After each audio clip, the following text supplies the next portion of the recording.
this is not going to be a very good episode because it is going to be an extravagant. That's right.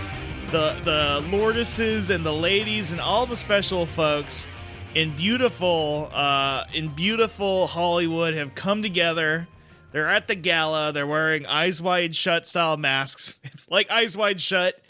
They're all standing at the balconies staring at us.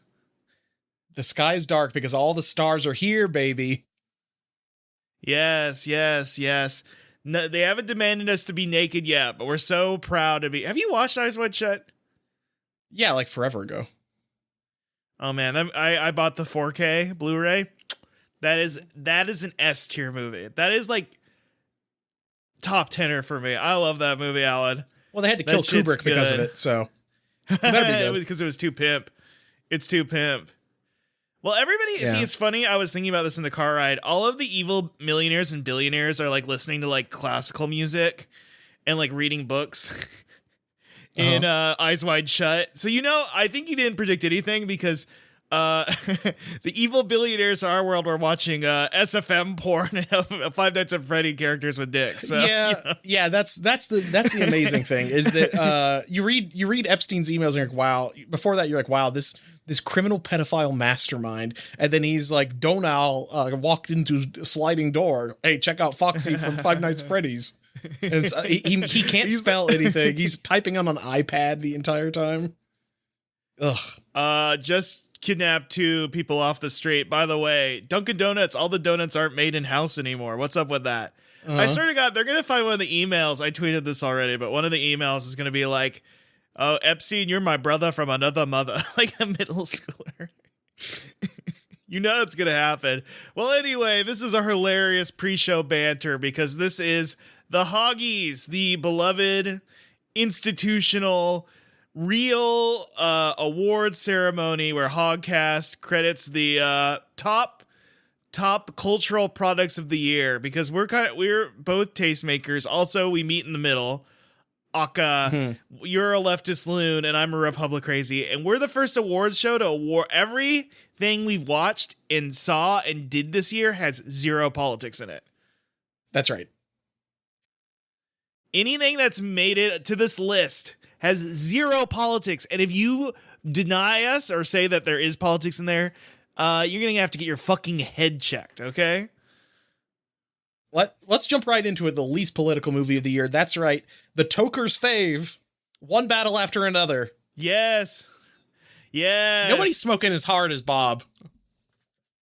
I guess there's some like marijuana politics in it, but I live in a state where it's legal, so that's not political anymore. When something's legal in a state, it's not political anymore. Legalize it. Yeah, exactly.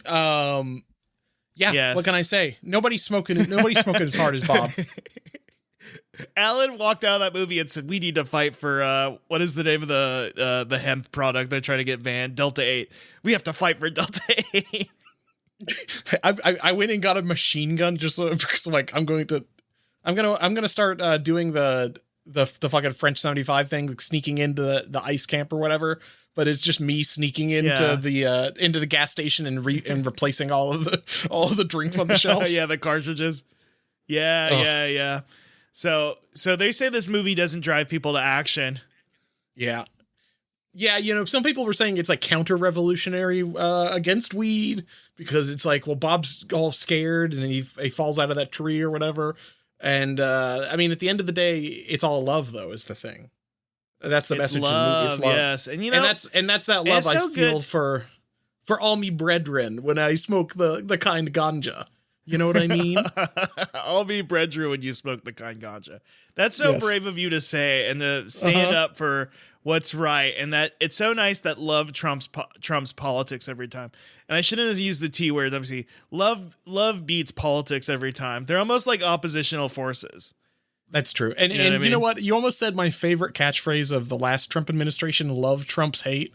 Because I always thought that was really funny because it's like you could read that of like, well, I guess it beats hate. But then I can also see like a Nazi has that. And he has like an evil frowny face on his bumper sticker. And he says, I love his hate.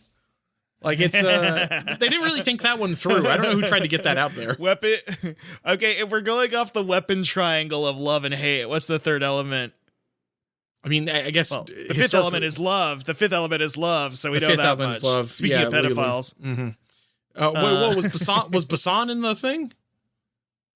Was Luc Besson in the thing? Yeah, I mean, French, so like... Well, he's a big part of it, yeah. Oh, yeah. He's about a weird baby woman. Oh, no, you're saying on that list. I don't know. Maybe he might be afraid of flying, or maybe he tried to take a spaceship there. Anyway. Okay.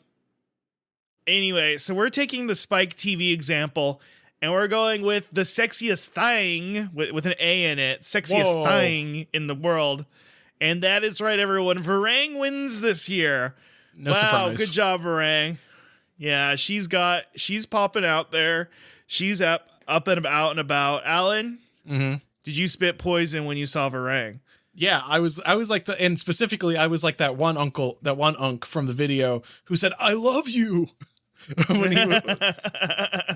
he was like crucified on stage or whatever. Right. Oh man, that's cool. Yeah, I don't know. If you formed a unit of Varang and Quiet from MGS5, who else could you add on that? I don't know. But that army could defeat millions, I think. That would be the true Cobra unit. Yeah, that's like my you know when Gaddafi had like the Baddie Brigade that was like his special private escort or whatever. Yeah, he had like his own like Fox unit that was just kind of hanging around him.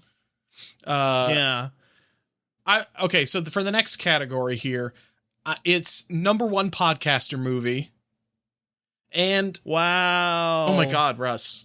In a stunning upset, Begonia has been dethroned by Ella McKay, the movie that had Kumail Nanjiani in it. Kumail's back, baby. Wow.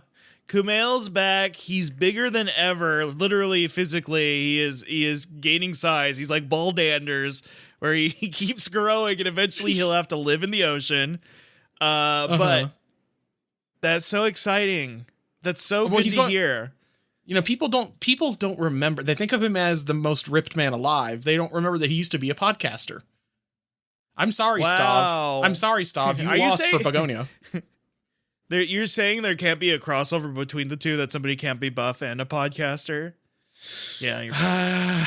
Yeah. I mean, is there an Italian man at your gym I could check this with? I don't know. No, the Italian man left long ago. Russ, you're going to go to Italy. No, we should warn the listeners that we're probably going to be gone for a while you're in Italy next month. Well, I am going to do pizza research there and perfect the ultimate pie. Okay. I'm going back to Naples to learn the truth of the slice, but you're going to do your Da Vinci Code kind of stuff while you're over there, right? My Da Vinci Code. I'm trying to find symbols in there. I don't know. I'm not Catholic enough. I'm cut. I don't know if I could They're not solve let those you, mysteries. They would never let you into Vatican City. They do a foreskin check. That's such a good question, because Tom Hanks is the ultimate Protestant.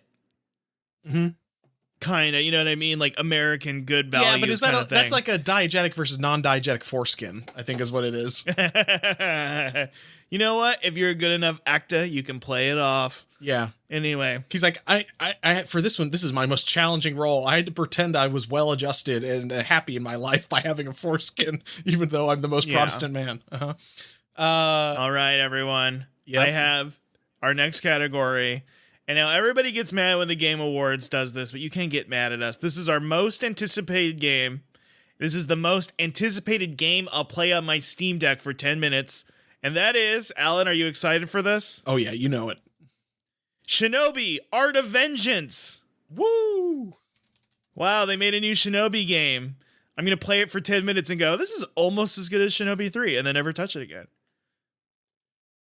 I will check out beautiful. I will check out the Eggman DLC that they've announced a few months ago, where you fight Eggman. Yes. You can finally slit his fucking throat. Fucking kill him. Oh, to do a Shinobi execution on Eggman? Yeah, some guys have like fantasies about like defending their wives from like mobster, having Punisher fantasies. It's killing fucking Eggman. What he's doing to the flickies is wrong.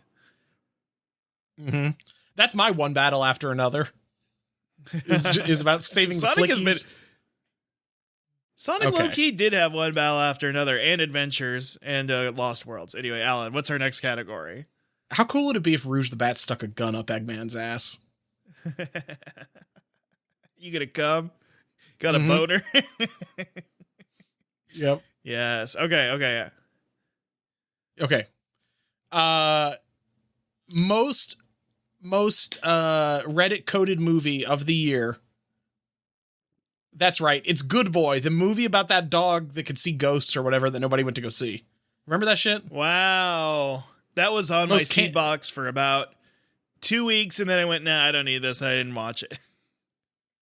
Yeah, that seems like it's like that's okay premise, but it seems like it's like made. I think they did a cross promo with Can You Pet the Dog? Like they did sponsored posts with Can You Pet the Dog or some shit. Maybe I just imagine that. Like maybe that's just I don't know. Maybe but I think ghost that's like of a dog haunted you. And not Ghost Dog, not Ghost Dog, the cool movie from the Way 90s. of Bushido? The Way of the Samurai? Way of the Samurai, yeah. Ghost Dog, Way of the Samurai. The ultimate movie you rent when you're 15 because you think it's going to be about Forrest Whitaker using a samurai sword, but it's actually about the nature of memory and honor and codes and how interpretation and being like, oh, that wasn't like...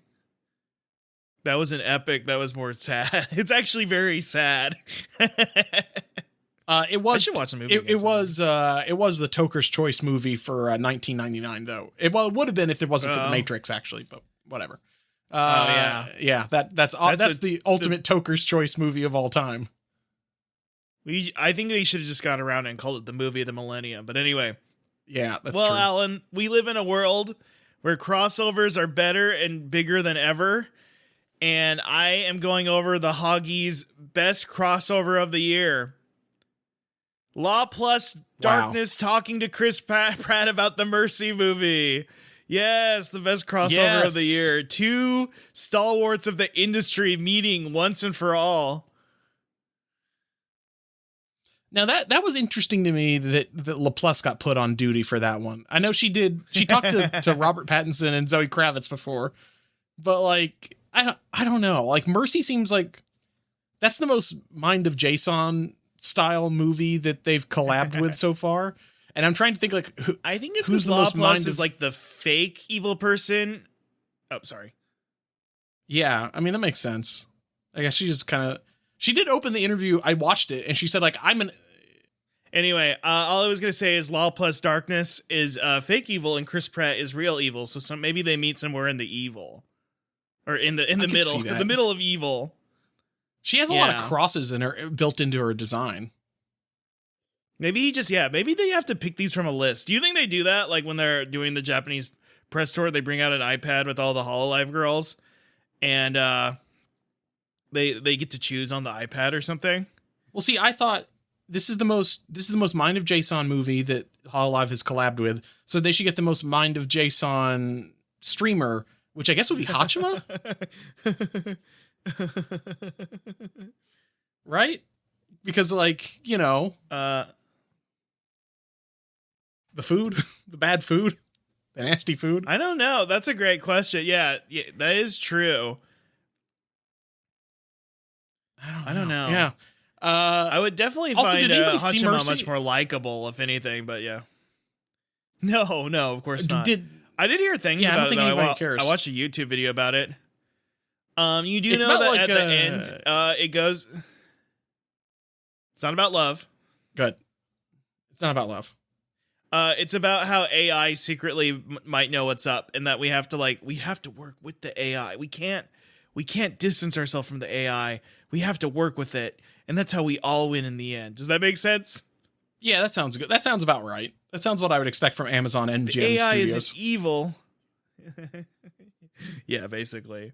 I can't believe they did the Tomorrow War and then Mercy. It's very funny that they're the only people making those kind of movies still. It's kind of nuts. Yeah. Yeah. I mean, at least this got a theatrical release, I guess. Yeah. Do we want to go ahead and jump right to the game of the year, movie of the year? I already did movie of the year. Wait, no, I did not do movie of the year. I do have one last thing. Well, I don't want to step on your toes. I don't know if this is... Alan, I have a category here that's very near and dear to our heart. Whoa. This is this is the top promotional drink I didn't get to try that keeps me up at night. Mm-hmm. And we've talked about it a lot. We may have gone on multiple rants about it. I'm not sure. My memory is kind of foggy. And some of us might, be very endured to the concept of this, and it's something that's really near and dear to our heart at this point. When you say, Alan? Oh yeah, absolutely. The top promotional drink that I didn't get to try that keeps me up at night. The Tom Brady Coke Freestyle flavor, which according to the Google AI bot was a blend of approximately 50% Coke cream soda, 25% Coke cherry, and 25% Coke vanilla. Touchdown Tom probably put out a touchdown of a new flavor, but the one time I was at a Wendy's that had that flavor on the Coke remix machine, they ran out of cherry syrup, so it wasn't available. And it fucking ruins my day when I think about it. I was so sure you were going to say Wicked Mountain Dew Emerald Mischief. No. It was the Tom Brady. Listen, the man, he's a pocket passer, and I bet I would pass the buck in my pocket to get a pass at his delicious beverage. What was the Wicked one? It was Emerald Mischief. It looked like it was just Mountain Dew that had like the watermelon candy slices.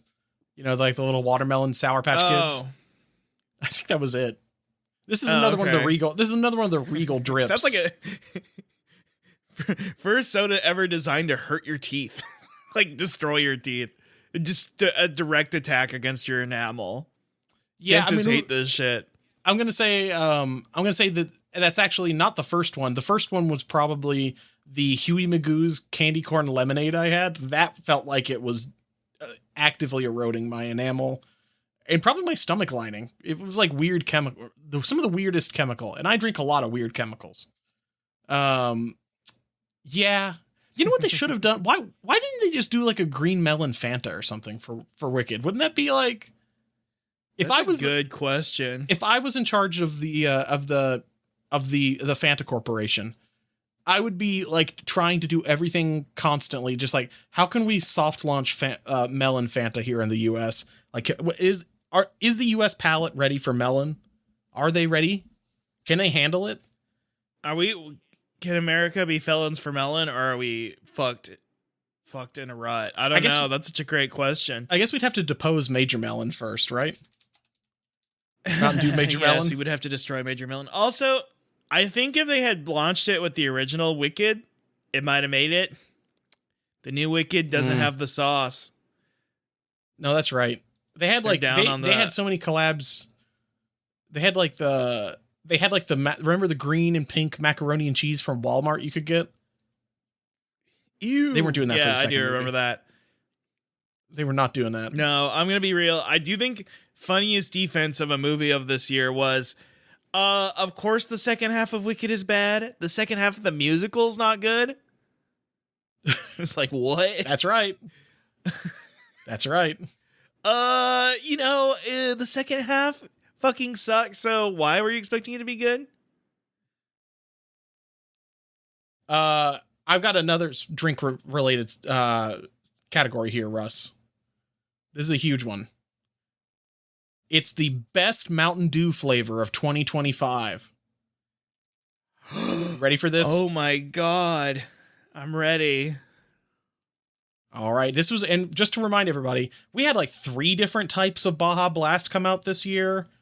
We had like the trolley earth, like the little gummy worms shit, I think at one point, but none of those won. It's Little Caesars Mango Rush, top flavor of the year. Yes, we did get that. That shit was so it came good. in a big can with original art. Yes. Is it funny? I don't remember anything about the flavor, but I just like that it came in a fun can. Well, I can remind you what the flavor kind of tasted like. It was similar to like a mango, kind of like a mango Doritos, but Mountain Dew. And then it had like a little bit of spice to it, like a teensy bit of like a little spicy kick. It was good. It made me feel like Crash Bandicoot because the mango on the front of it looked like a Wumpa fruit or whatever. Wow. So pretty sick. Wow. Yeah. Now, we had Cabo Citrus, we had Baja Blackout, Baja Midnight. Sorry, Baja Midnight. Baja Blackout. That's what I do when I'm down in damn Mexico. That's right.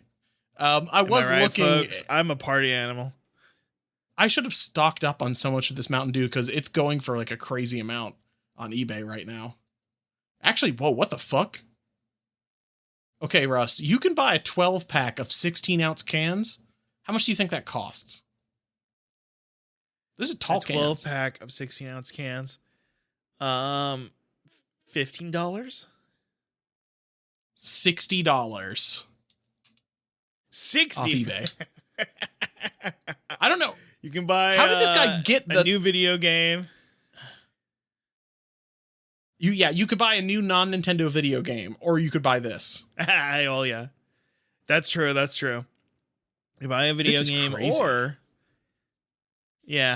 Or I'm trying to think what the or could be, or you could smile, or you could just have a smile. Anyway, smiles. Hey Russ, smiles are free. Smiles are free. That's true. Smells used to be free. I haven't been to a what's it called again? Jimmy John's. God, my brain is not working today, everybody. Jimmy John's. I don't know if they still are offering free smells in this damn economy. The way they're jerking the price up on everything. Yeah, I don't think so. Do you Russ, want to get to the big category, Alan? Let's just jump right into it. Okay.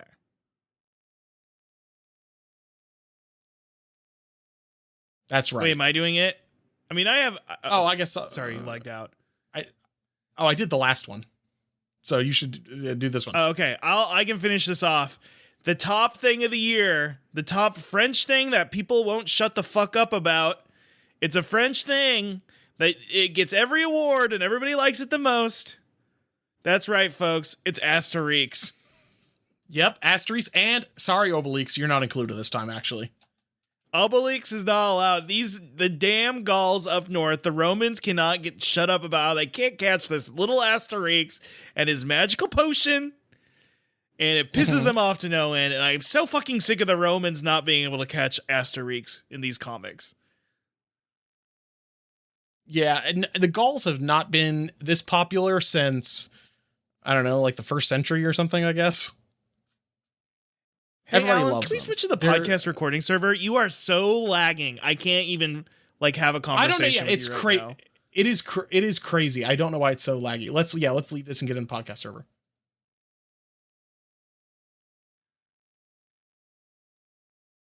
Okay, let's see if this is any better. Yeah, Alan, I have no clue why everything was taking 2 extra seconds to reach you. Yeah, that was insane. I don't know what the deal is. Yeah, I was like, we've done this whole segment. I keep interrupting Alan. Anyway. Yeah. Yes, Asterix. This little French fuck. Shut up about him and it'll be over. Okay? Deal with it. Mm-hmm. All right? Look, it is the second highest selling comic book series in the world after One Piece. Did you know that? Wait, really? No, I didn't know that. That's awesome. It is the 4th best-selling comic book series in the world, and 2nd in terms of collected volumes format comics. So people are buying the Asterix hardcover trade volumes or whatever the fuck. People love it. I can't stand. And all these people on Twitter are like, I didn't read comics in years, but I'm on Asterix now, and I think the medium is good again. They're power scaling Asterix and Obelix. How powerful is the potion? Is the potion Toonforce? I don't know. Asterix no diff Sukuna, apparently. They're putting Asterix in JJK Modulo now. I'm sad, Russ, that I like the Jujutsu Kaisen anime because I think it's better. It fixed some of the kind of annoying pacing of the comic when I was reading it week to week. I like the anime this far. It's still adapting the good parts of the series. Right. I'm even liking JJK Modulo because it's I know it's going to end in like 5 issues. But it makes my feed just miserable because somehow they know I'm watching the show and they know I'm reading the comic. And so all the posts I get on Twitter now it's either just like the Nazis that we all see all the time. Or it's like 20-year-olds who are like, I think this actually, Yuji's missing 2 fingers here, which means that Yuta actually still retained the curse technique that he had when he ate his fingers. And I'm like, shut the fuck up. Nobody cares. None of this matters. Isn't it crazy? Yeah, and the manga, it's all the mysteries are solved. I don't think the anime is going to change anything. Well, no, it's like they're reading the sequel series Modulo, which happens like fucking 80 years later. And then they're like 80 years? Or something stupid like that, like 60 years later or something stupid. It has aliens in it, Russ. Did you know that? It has aliens in it. I did know there was I think I started it because it's on the manga app I paid $2 a month for. Yeah. And I think I got 2 pages in and like, not for me. I don't need this in my life. I don't need this. I kind of like it just because most of it so far has been like weird diplomacy, alien diplomacy stuff. And only now at the end are they like, well, now it's time that we're going to just do the giant power scaler fight, everybody. We're going to do ults on each other for like the next 3 months or so.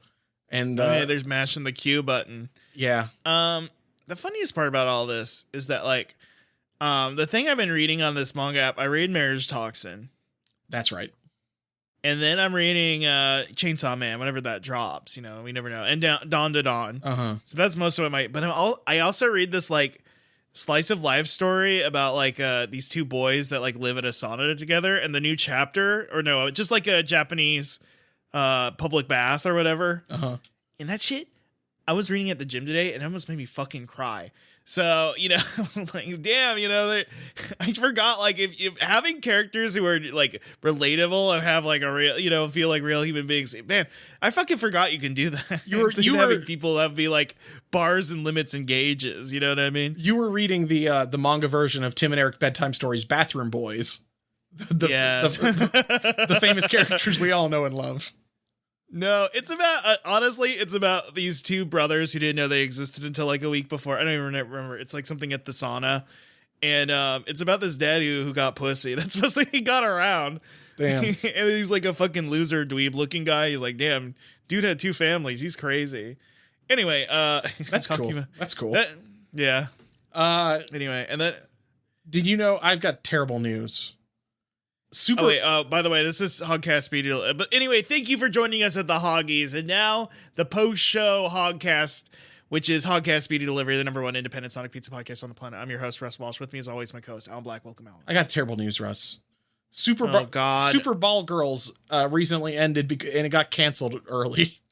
It got canceled? Another Hiromoto Akira thing that got like canceled early.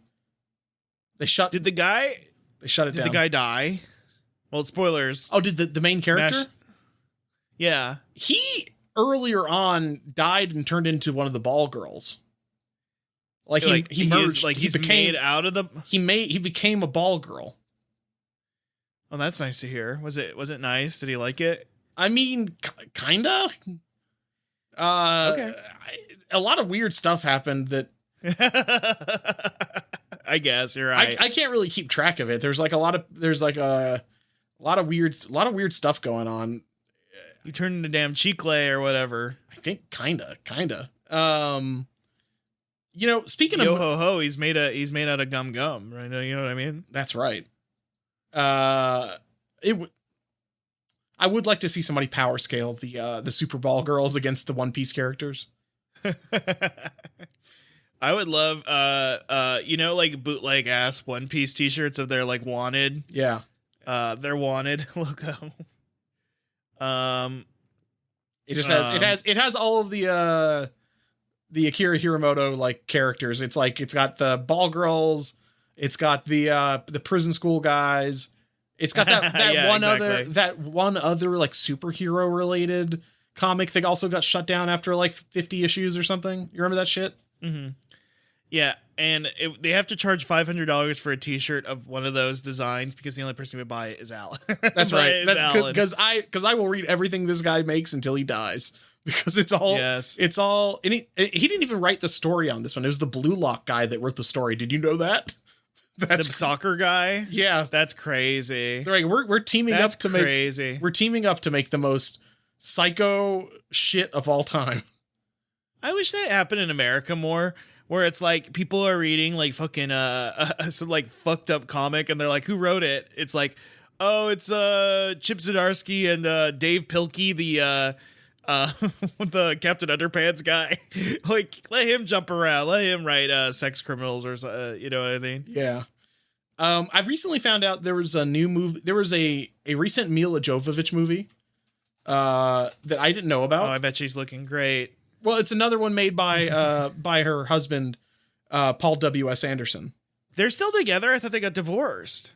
They're still together. They've been together since 2009. Wow, love is fucking beautiful, wins. Dude. Love wins. Love fucking won, dude. It's a it's in the Lost Lands. The short story based on the short story of the same name by George R.R. Martin. George Railroad Martin. George Railroad Martin. This came out like exactly a year ago, and I guarantee this was not in theaters. Like first movie to be released exclusively on airplanes, on airplane monitors, the Delta reader or whatever. Paul W.S. Anderson mailed the DVD straight to JSON. Like nobody saw this shit.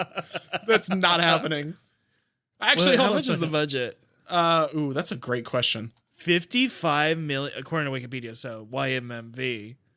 Batista's in it? Yeah, he's in it. Mr. Batista? Boutista? Yeah, I'm trying to see. Did Mind of Jason even watch this? If Jason didn't watch it, check then his Letterboxd. Well, okay, I'm gonna go to Letterboxd. Okay, yeah, Letterboxd. Let me look at his movies list. If he didn't see this, then you know it was a real flop. Like it was the biggest turd that you could have ever had. Russ, I don't think he saw I don't think he saw this. First movie that Tubi skipped. Apparently, longtime Twitter mutual Liv did say it's a movie that's anti-religion, so you know I can get behind it. Finally, oh wait, no, I'm mad about it. What am I again? Oh yeah, whatever. You should be mad about it. Well, no, I think you're conservative. What the fuck? You're a conservative crazy, but still like a Reddit atheist. You know what? He did not see it. He didn't see it. That's crazy. Wow. That's really crazy. Wow. We gotta get on that. We gotta send him the deluxe Blu-ray. The other thing that I was going to buy tickets earlier this week for Send Help, and I saw. Oh, you needed to get help. You were gonna send out for help to buy tickets to Melania, is what you're saying. Yeah. Well, I was gonna say Send Help because usually when I see Melania, it's when I'm having sleep paralysis and she's standing in my doorway, and I'm trying to say send help. Send help. But I can't. Trying to see if you could. I can't move or talk. The whole thing. Yeah, that's crazy. I'm so glad you finally got to watch like the scariest horror movie of the year for you. Yeah, that's like Skinamarink for me, man. Like that shit's terrifying. Melania Rink. What is it?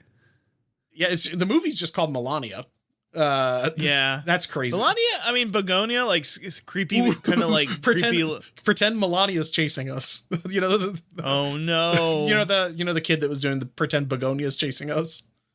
Yeah. Now what if Stav was in Melania though? I would see it. He's just like green screened him in. Yeah. What celebs? Yeah. I would love to see all sorts of figures. Is Brett Ratner, I did not know was the director of Melania. That's crazy. Wait, I didn't know that. Oh, actually, Alan, I think your phone is going off right now. Oh, yeah. You might actually. Yeah, hold on. Let me take this.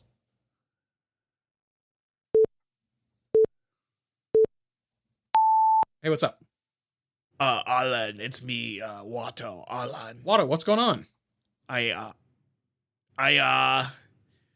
Okay, my agent got me into something, but I think it might low-key ruin my reputation, Alan. What is it? What is it, Watto? Well, okay, Watto apolitical. Yeah, Alan. Of course. Yeah. Yeah, I leave that stuff for the others, Politics is politics. But yeah. And listen, I do show up in Melania for 10 minutes, and I do compare her to the space angels of what was it called again, Alan? The moon of Iago. Yeah. Yeah, and I kind of have hip young fan base. That's right. Are they going to be mad at me? here's the good thing, Watto. I'm looking at the Melania Wikipedia page for the movie, and they don't even list the cast. So I think you might be okay. Oh, Alan, thank you. I gotta go. Bye. I'm trying to find the cast and crew. They're hiding this shit. I'm fucking pissed at Watto. Dude. Melania. I'm fucking pissed. Is this a documentary? Okay, it is a documentary. Okay, that's why.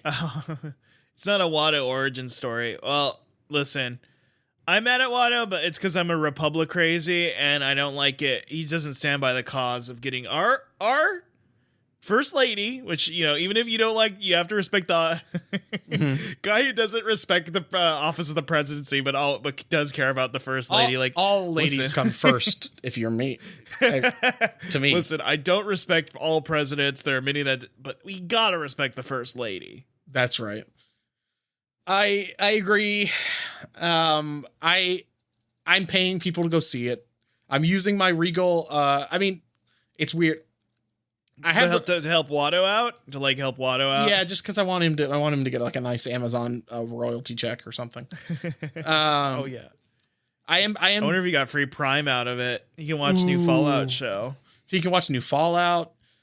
He can watch War of the Worlds. He can do all the great things. Yes. You can see Invincible or whatever the fuck that people watch on Prime. Watto watching Invincible. Oh, what's the name? There's the meme, Alan. That would be so funny. Oh, he would. That's love my that. Watto impression, by the way. It's pretty good. It's getting a lot better, actually. Okay, good to hear. Speaking of, I've got our fantastic drink review segment that is definitely not sponsored, and we definitely came up with this organically. Yes. This is not prescribed by by the Amazon Corporation. And now we're gonna see. Here's the problem, though, because this was definitely not just an email I received like 30 minutes before we started the show. We haven't come up with a name for it yet. So what's the Melania themed drink review segment called? Well, Brett Ratner, that could be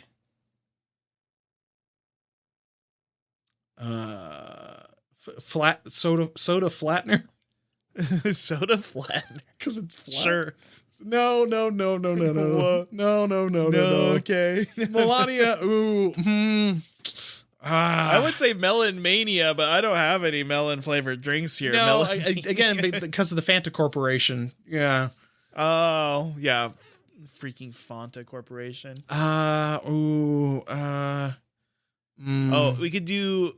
Oh, Bevmania? Bevmania? No, yeah, I think we did that for Bugonia. No, that was Chugonia. That was Chugonia. It was Chugonia.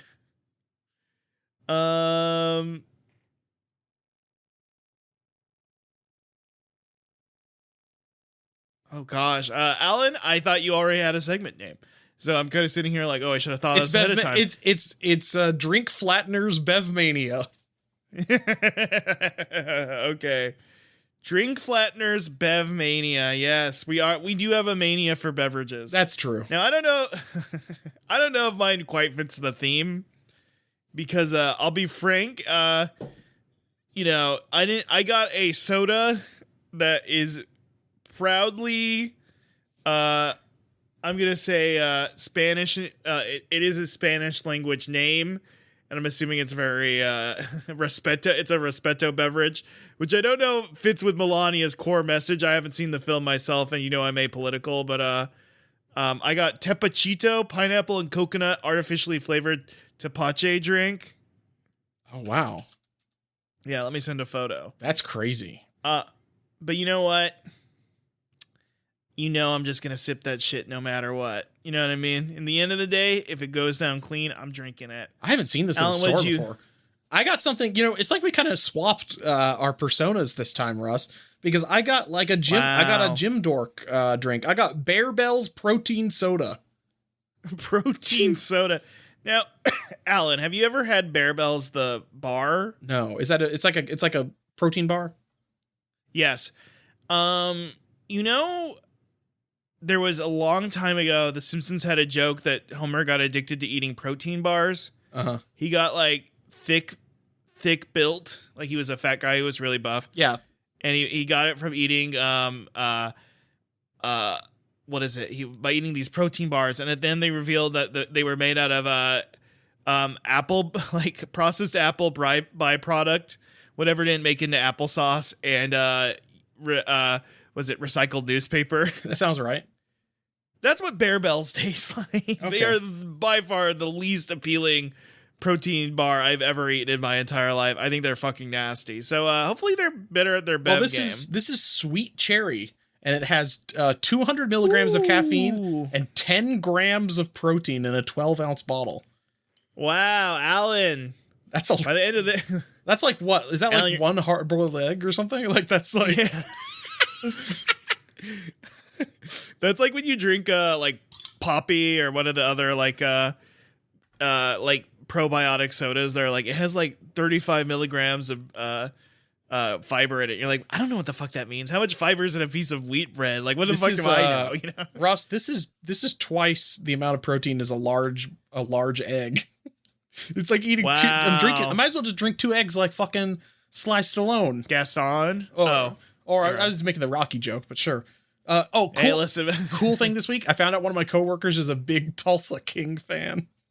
Yeah. And I had to be like, because nobody on earth knows Tulsa King otherwise. Like I'm one of the few people that watched it. And I'm like, oh yeah, the one when he did a protection racket on the weed store or whatever. I'm like, yep, Yeah, he went to prison and read The Art of War by Sun Tzu and became the smartest criminal in history. Yeah, he's kind of like the Machiavelli of crime.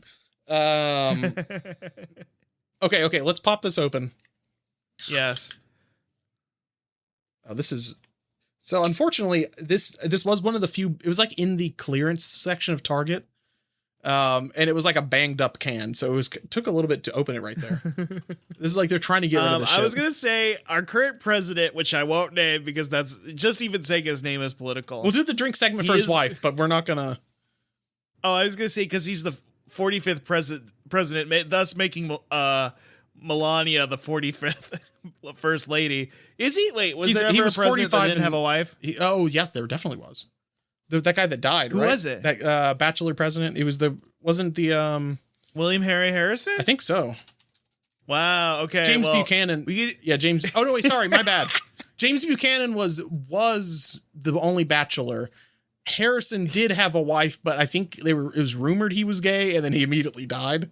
So William Harry Harrison, the only president who never got pussy. That no, sucks. James Buchanan's the only one that what? Yeah, his niece was the first lady. Okay, bro, you can't be unk. That's not good. That's not good. You can't do that, bro. Yeesh, tugging the good damn collar. Yeah. Well, since she's the 44th, maybe first lady, we should take 4-second sips. Okay. Yeah, I should. Oh, hold on a second. What number first lady is Melania? And she's the. I mean, Trump is the 45th and 47th. I think every single one has officially had a first lady because even the bachelor guy like fake married his niece or whatever. So that makes her we can do 4 7-second sips. But then we'll drink the whole fucking bottle. Yeah, that's just. You want to do 7 4-second sips? Then we'd be drinking the whole damn bottle. Why can't we go back to 45? That's just 2 seconds. You can do 45. Well, hold on, Russ.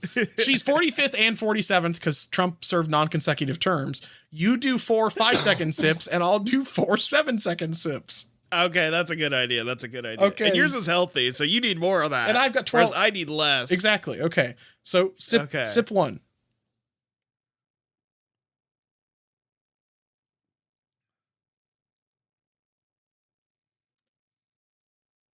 All right. Sip 2. Okay.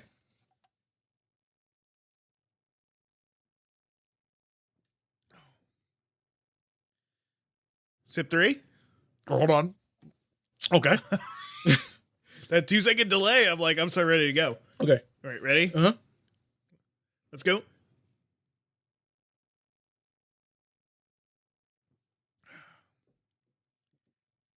All right. All right, one last one. Yep.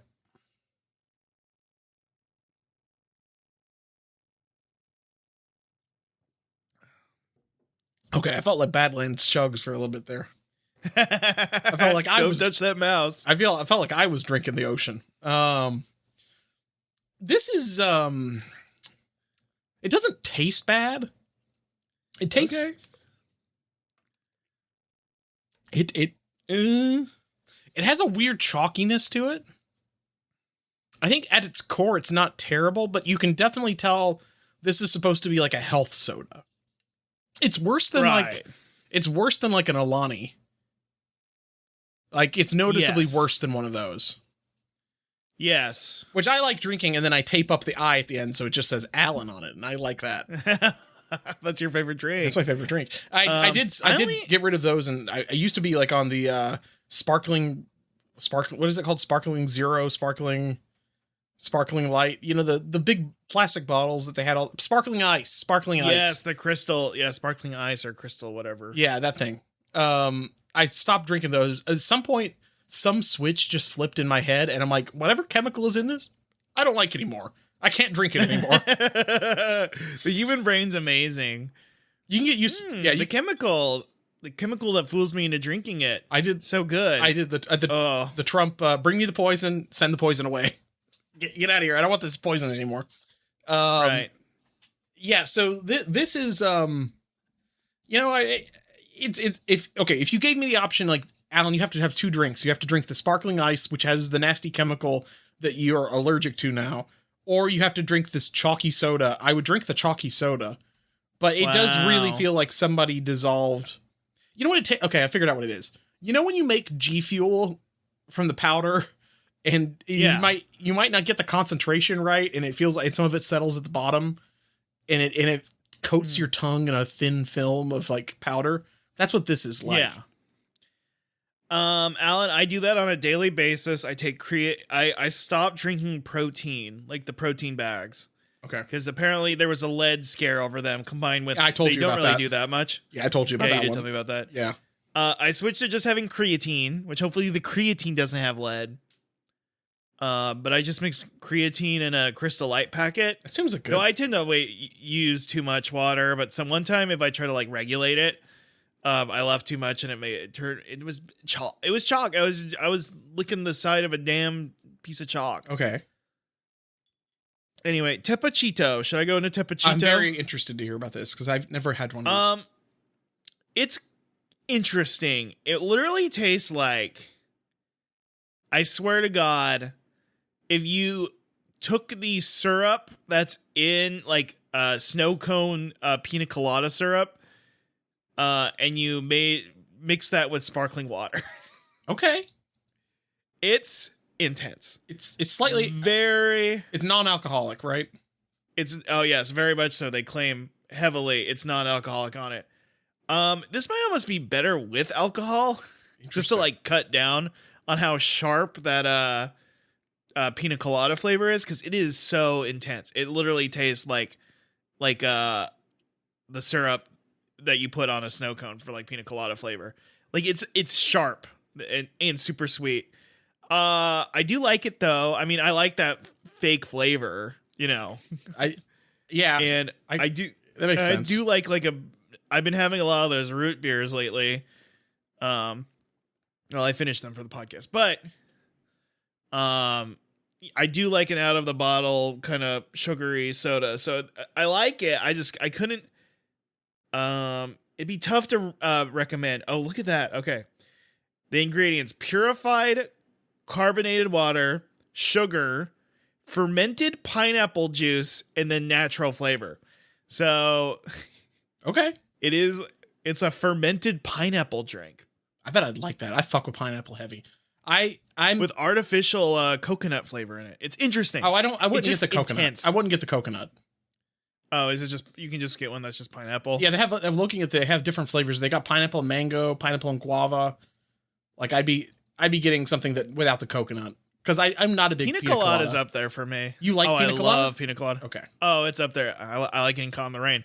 I would love for my wife to try to cheat on me, and then we found out we were cheating on each other with each other, a la Kevin Smith. I think they've literally talked about this on the podcast, that the plot of through those tweets, he explained the plot of the song Pina Colada, or getting caught. What is the name of the song? It's called again? the Pina Colada song. Oh, okay. Why hasn't it ever been a movie? They should turn that song into a movie. Rupert Holmes' estate. What are you doing? Yeah. Who we could get Chris Pratt to be it. That'd be pretty good. Oh man, we could do a real life couple. Oh, ooh, what would be the real like life? Eyes Wide Shut. What would be the real life couple that would the movie make them break up with each other, kind of like Eyes Wide Shut? No, the movie did not make them break up. Scientology did. Okay, calm down. Okay, fine. Everybody attacks the movie for that, and it's like Scientology's right there. It's like, come on. I'm sorry for assuming that Rupert Holmes was dead, but I said the Rupert Holmes estate. He's 78 years old. He's like what, younger than the president, I guess, right? It's like we gotta reach out, get those rights, so we could make this fucking movie. It would make upwards of being the highest rated movie on Netflix for 2 days. I think it could really be. Okay. It could really hit that point. It would need to be like, we could do Zendaya and Tom Holland. Maybe that would be. She's too classy. Tom Holland could be in it, but she's too classy. If anybody was dating Sydney Sweeney, this is exactly the kind of movie she would be in. I know it does. Well, she's doing the Gundam movie, which is very funny to Sydney say. Sweeney is in the Gundam movie. Yeah, you didn't see that? No, I just saw that she's has conservative lingerie or something now. Conservative. I thought she walked that shit back. I don't know. I mean, I think somebody did say that somebody asked her will you confirm that you're a fucking chud? And she's like, I'm never going to confirm my politics because I don't do politics. Politics is politics. Politics. They're kind of like this podcast. I guess we could make another Glenn Powell movie with her and Sydney, him and Sydney Sweeney. Okay, so I guess she is in Gundam. It's a Netflix Gundam show. Is she gonna be some kind of Spacenoid? She could be a Spacenoid. She could be a new type. We'll never know. Okay, yeah, we probably will never know. This shit's not coming out. What if they did something crazy and she was like Char? What if that happened? Char. What if that happened? Oh my gosh. Because that would be epic. you would see the blonde hair and everything, and then it would be like, yeah. I mean, I have seen fan art of Char with big tits, so I guess it works. It could happen. Also, we are straight up. If Piss is listening to this episode, we're gonna get an angry message about this. We were gonna get an angry message anyway. It's okay. If Piss listens to any episode, anyway, we're getting an angry message. Hey, what's up? That's true. I'll find a way to piss them off. Yeah. Anyway, well, they should be happy now because now they're gonna now that they don't have Eric Adams ruining everything all over the place. I assume it's just Eric. It was Adams ruins everything, and then it was Eric Adams ruin. Yes. What name are they going to clip onto it next?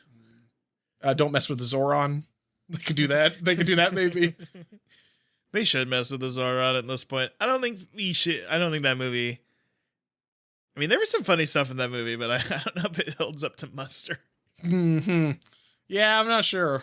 I don't know. Methinks it might be problematic. Anyway. I feel like it was kind of problematic when it came out back then, and now it's like we can all agree we're all sexually attracted to Hillary Clinton, right? That was the big climax. That was the big thing is that they did solve the Israeli Palestinian by all of them wanting to fuck Hillary Clinton. Yeah, I can't even believe that's a real sentence. Anyway, yeah, cool stuff. Russ, you know what always cuts the mustard? Pizza. Hail Caesar, it's the pizza segment. And I've got an incredible pie to talk about this time. Yes. I had this last weekend during the giant blizzard apocalypse that came by that everybody was really scared of. We didn't get any snow here. We only got snow this weekend. Last weekend, Russ, we got a half inch of ice on everything. Yuck. Just everything outside, the ground, the grass. My car was literally just in half inch of ice. Wow. I've never had freezing rain like that before. No sleet, no nothing. It's kind of what happened in the beloved video game Donkey Kong Country Tropical Freeze. Yeah, did some sort of Kremling do this? Well, no. Okay, the Kremlings didn't do that. Who did the Kremlings weren't in that one? Who was it? Is it a different? It's some walrus guy. I don't remember his name. Let me look him up. My favorite part of Hogcast, looking up characters' names. Okay. I'm surprised we haven't talked about this evil walrus. Should I play this game? Lord Frederick. He kind of looks like it. Russ, he kind of looks like Asterisk. Asterix. Oh no, this fuck. He looks like a Gaul. This fuck. He looks like a Gaul. Yeah. I hate that, dude. I think this is actually problematic now. I don't. This is bad. I'm gonna have to like message my friend Asterix and say it's a guy who gets. I mean, that's like, I guess like Varg or somebody would get really mad about this kind of thing. Guy who has a black Sun tattoo and also a tattoo of Lord Frederick from the Donkey Kong Country Tropical Freeze. That's right. If you, he's like, pull up Greg Bovino's sleeve, and I know you're seeing Lord Frederick on there. Lord Frederick, low-key looking like a Jared the Fox 92 original character to bring back a classic Dogcast character. It would be crazy if he's still listening after these time. He's like, I'm actually in the DSA now because of the Epstein files or something. Yes. Oh man. You know what, folks? Politics. This is one of our more political episodes, even though I've vowed never to do politics again. You got to get it all out of your system. Vow of silence. You got to get all out of your system before you leave the United States for like a month. Brain flush. It's gonna be so cool. You should just I wish there was a way you could just like not see news from the US while you're gone, and then come back like in a month later and like, hey, we're all we're all doing some insane new thing now because of like you come back and it's like we're all walking around with Cheeto bags on our hands to protest the president. It's like, what? Okay. Okay, sure. Rocco from Mega 64 went to Japan when Trump won, and he tried to avoid the news as much as possible just to see how long he could go without knowing. Mm-hmm. But he was like, I didn't know for like 2 or 3 days, but I could just like tell from the mood. The vibe was not good. The vibe was not good in a way that like, so. That seems about right. So I had a really wild pizza. I went to Beer City Pizza. That's the name of the restaurant, folks. And Alan, you hate beer. I'm not, and you hate the damn city, the contemptible city. Well, in the Foucault sense, and how it warps the human mind. Or that is true. Does Foucault hate the city? I don't know. He hates a lot. He hates like a fucking lot of things, man. I guess we'll do it in a Maoist way, like, oh, I hate the big city and what it's done to the free people. That's true. That being said, in the Makima parable sense, I am like the city rat because I do love I will accept the extra danger to eat good food. You know what I mean? Yeah. Yes, that's true. Yeah, because I got the grind set. What that would be? They do the Chainsaw Man City Mouse Country Mouse thing, but it's like, would you take $1 million or have dinner with Jay-Z?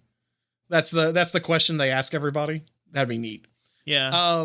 This is the new. So Beer City Pizza used to be Asheville Pizza Company, and then about a year or so ago, I did a news story saying that there was some sort of dramatic lawsuit that happened in town, and now the South Asheville location of Asheville Pizza Company split off and became Beer City Pizza. Wow.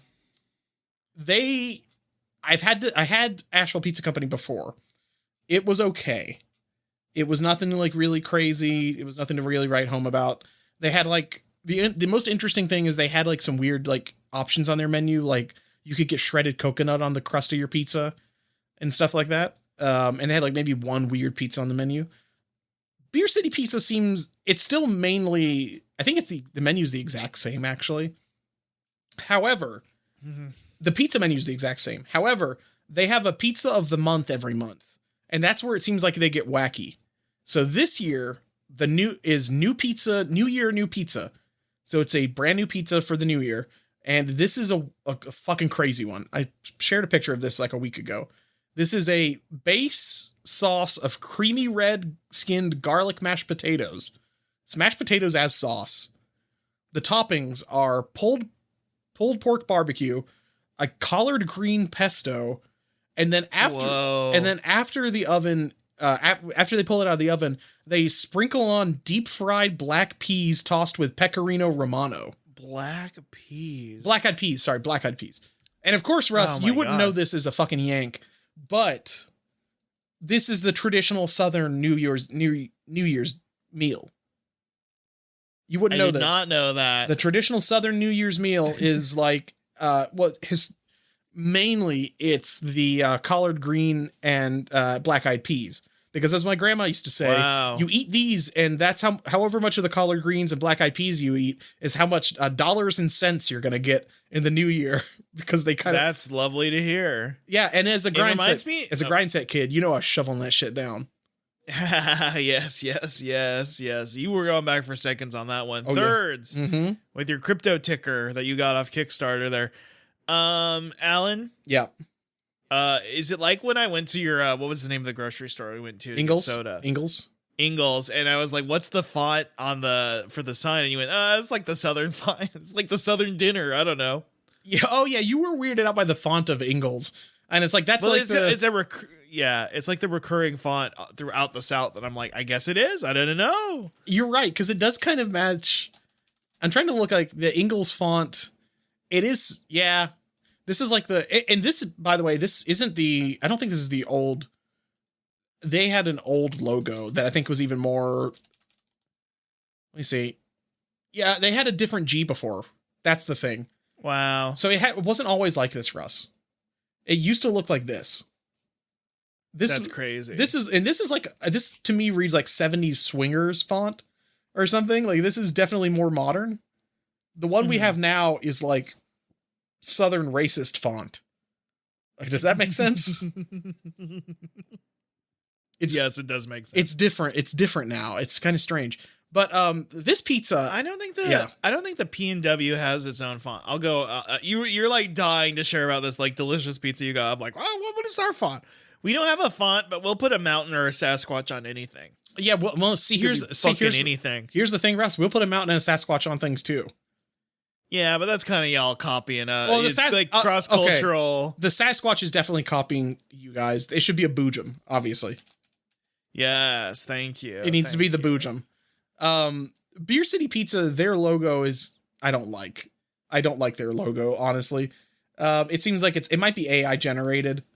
It's a piece of pizza with like a city skyline on top, and that looks made by a person, but somebody who like had Adobe Illustrator open for about 15 minutes. The font is really lame to me. I don't mind the idea. I could make that. It looks like it's like this. That's the thing. Also, it looks like the buildings, all of them are drinks, because there's that one building on the right next to the can that kind of looks like a water bottle with like one of the little straws built in. The only one there that's like an actual building is the weird little temple thing, because that's like also like that's like a famous building in Nashville.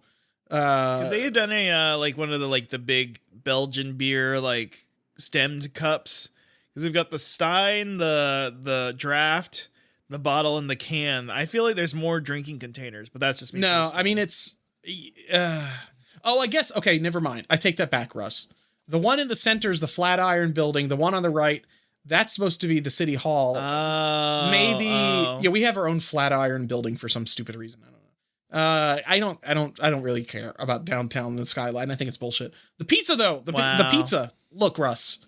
I thought this pizza, I got this, and then I did get a DIY pie, which was just pepperoni, jalapenos, hot honey, and coconut on the crust. That was very good. I do like, from longtime listeners to the show will know, my default loadout when I was making my own pizzas for a while was like peppers, pepperoni, hot honey. The shredded coconut I quite like, and I might try that on my own homemade pies, because I think it's a good crust topper that nobody else is really doing out there. It crisps up. I bet it's good as fuck. It is good. It kind of falls everywhere, but it's no different than like the crazy dust from Little Caesars or whatever in that regard. The crazy dust. I was expecting this to be like insanely heavy and sloppy and like basically fall apart, because it's like mashed potato pizza. Sounds like my damn life, but yeah, please continue. Yeah, my so-called life. It was actually insanely good. The deep fried black eyed peas, I didn't know what to think of. Those were like, I mean, they kind of took a chickpea kind of like texture, and they were like kind of crispy. They were crispy. The pulled pork also I was kind of dubious of, but it was like decently sized chunks of pulled pork on there that were like a little vinegary, like the vinegar kind of base. You know what I mean? Like, right. Yeah, I get you. It was, and the taste kind of blended together in a way I wasn't expecting. I really enjoyed this pie. This did make me extra like tummy rumblies, because it was not only just like a lot of cheese I was eating, it was like cheese mixed with mashed potatoes that probably had a lot of milk in them too. And it was just a lot, like a lot of lactose and a lot of stuff going on. Oh, you're suddenly saying the two things you're not supposed to eat, carbs and dairy. Yeah. There's a lot of it mixed together. Yeah, this was like and as much starch as humanly possible. Like it was in this pizza. Do you like shepherd's pie, like one of those like mashed potato casserole kind of things? I'm not like I love mashed potatoes, but weirdly I'm not like the biggest fan of that. Wow, okay. And to be honest, I've never had a really great one. So maybe that's the problem. I made one once. They were good. Yeah. But I really like this. The homemade pie, or the DIY pie I made, very good. I will say that interestingly, their large pizzas are like 15 inches, which is like a little bit bigger. It's like an extra large pie. It was like $30 for this pizza. Yeah. Oh, I don't know. That feels just like local pizza places is just, that's where they're at now. One more thing. Jalapeno poppers I had. The poppers themselves were pretty standard, but they gave me a side cup of raspberry jam to dip it in. Oh, I love that shit. That I fuck with. That was good. That's how Arby's does that too. I get sad when you go to a place and order jalapeno poppers and they give you fucking ranch dressing and you're like, what the fuck? That is not like, it's already, you've got, I don't know. I feel like that's like, those don't go together. This is, so what I'll say is their main menu, not great. You know, it's just like standard. It's all the base, like the default pizza loadout from every restaurant ever. There's nothing to mention. It's like supreme, vegan, barbecue chicken, whatever the fuck. But I would recommend this place. This is like, I think if you make your own pizza there, it's going to be pretty solid. It's like up there with like Pizza Mind in terms of like these might be these are like the top tier Asheville pizza restaurants. And then I do think this is somewhere I will be going back to just to try this novelty pizza every month. Like they got me. They got my ass. They got your ass. I will keep doing this because if it's funny. So, hey, they solved podcast content for you. You just get one of theirs things every month, and you have something to talk about. Yeah, that solves like half of my podcast pizzas, like right there. Yeah, I can just eat Mexican pizza. Dilemma has ended. Yeah, I just do Milder City or Little Caesars, or whatever the fuck for the other ones. But hey, speaking of, yeah, pizza, their pizza segment. Mm-hmm. Pizza. You already covered this pizza, right? The one that I had. I think yes, I did. Yeah, on the last one. Well. I'm here to be what do you call it? Arbiter, from Halo? Audit. Yeah, from Halo. No, I'm not that. Come on. Can't replicate that badass voice. No, I'm like what do you call it again? I'm like an auditor, you know? I'm the ombudsman of pizza here because Alan made some claims about it and I have to confirm or not whether it's a quality product. That is the Little Caesar slices and sticks Detroit, not mini pizza, but personal. What would you call it, Alan? What is it again? It's like a deep dish, but it's half of the regular deep dish you would get. That's the overall size of what you're getting in this box. Right. Yeah. It's very it's a nice, okay. This made me feel like an old man. Okay. This made me feel like a damn old man. But this pizza this pizza combined with this appetizer, not to go too into it, but basically it's a half of one of the Detroit pizzas, just a single rectangle. Half of it has been sliced into individual stick sizes, about 4 of them. Yeah. But they're thin, and then 2 regular slices of pepperoni pizza. Mm-hmm. The 2 slices of anyway, the thing I was saying that made me feel like an old man, it was just a nice size. Yeah. Very convenient. A lot of food, $5. I didn't need any more after that. It was a perfectly good amount of food. The sticks were fine. They got a little cold. Maybe they were better out hot. But it is fun to dip them real deep into that crazy stick sauce. It is fun. Do you dip the pizza in the sauce too? I did too. That was less fun, but it was still good. I like it. Overall, Very tasty. I was impressed. I mean, it's in the end of the day, it's still fucking Little Caesars. I do like those crisp edges. They that has not fallen off. I was prepared for it to get soggier and wetter as the employees were care less. As the employees care less of their managers and telling them don't fuck up the Detroit pizza or whatever. But it's still pretty good. I would recommend it as an alternative to the hot and ready $5 pepperoni pizza, which isn't bad or anything. It's a lot of food, and like Little Caesars, if it sits too long, it just gets grody. But I did like it. I thought it was very good, and it was a great value. So Alan, your review passes the muster. You were correct. It was good. It's $1 a pound bargain. I think it's not a pound bargain because we did talk about this. It is like 1,200 calories. Yeah. If I was like, it is the right thing to like a good lunch size. You know what I mean? Yeah. By the way, I have a minor wimpy war. Oh, wow. Okay. I've been known to have a lot of feelings on goo in the past. I love the Venom movie. In those movies, the goo is good. The goo is love in those movies. In Taco Bell, sometimes the goo is good. Sometimes the goo is not good. And then in the Prince of Darkness, the goo was very, very nasty. Very, very bad. Mm-hmm. Worst goo. Also the blob and the... stuff. What's the stuff? Yeah. So there's some bad goo out there. So this raised a lot of ethical questions when I had the new McDonald's McCrispy with the hot honey goo on it. Oh, I was going to get that if I didn't get snowed in today. Wow.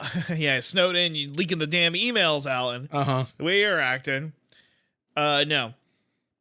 So I did get the new McCrispy with goo on it because I was like, I got to eat something for Hogcast, and I had some fridge-related issues today. I don't want to go into it because it's frankly embarrassing. Your fridge died? Did your fridge run away? No, it didn't die. It didn't close properly because I put ice cream into like the wrong section and it jammed it open. Look, it's happened to the best of us, Russ. I know it happens. It is embarrassing though. Anyway, and then all my ice cream melted. I was like, damn, that's $8 worth of fucking ice cream down the drain. Russ, you have a Ninja Creamy still, right? Oh no, you're right. Damn, I put it away for the year. You could have poured in the liquid ice cream and then just pop that shit back in the freezer and then just cream it up later. Fuck, you're fucking right. God damn it. You know what?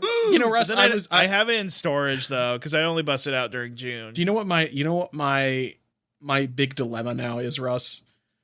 There's the more expensive Ninja Creamy, and they have like a Ninja Creamy that makes slushies and soft serve, and I'm like, do I really just? I know I only use the Ninja Creamy maybe like once or twice a year anyway. Yeah, exactly. So it's hard to justify, but it's like I could make a more authentic glorp this way. I do go ham during June, July, August. I do actually make a couple I make like 5 or 6 a week, like one or two a week. Yeah. Once we're back in the I gotta keep track of this fucking ice cream again. I can't do it. But anyway. Yeah. Anyway, I did get the new McCrispy with the goo on it. They claim hot honey. I feel like it should be hot honey inspired product because I don't know if there's any real fucking honey in this. It had the same level of consistency as sweet and sour sauce. Okay. A Szechuan sauce. And if I'm going to be frank, Szechuan sauce. Uh-huh. Yeah.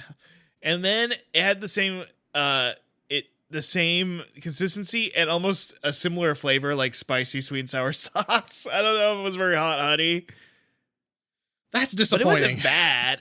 It's not bad. It's still a piece of chicken that they dipped in a fucking this or that, or I don't know. Maybe they microwaved the McCrispy. I don't know how they get it that way. It was perfectly fine. It also had a bunch of lettuce on it, and then it had like little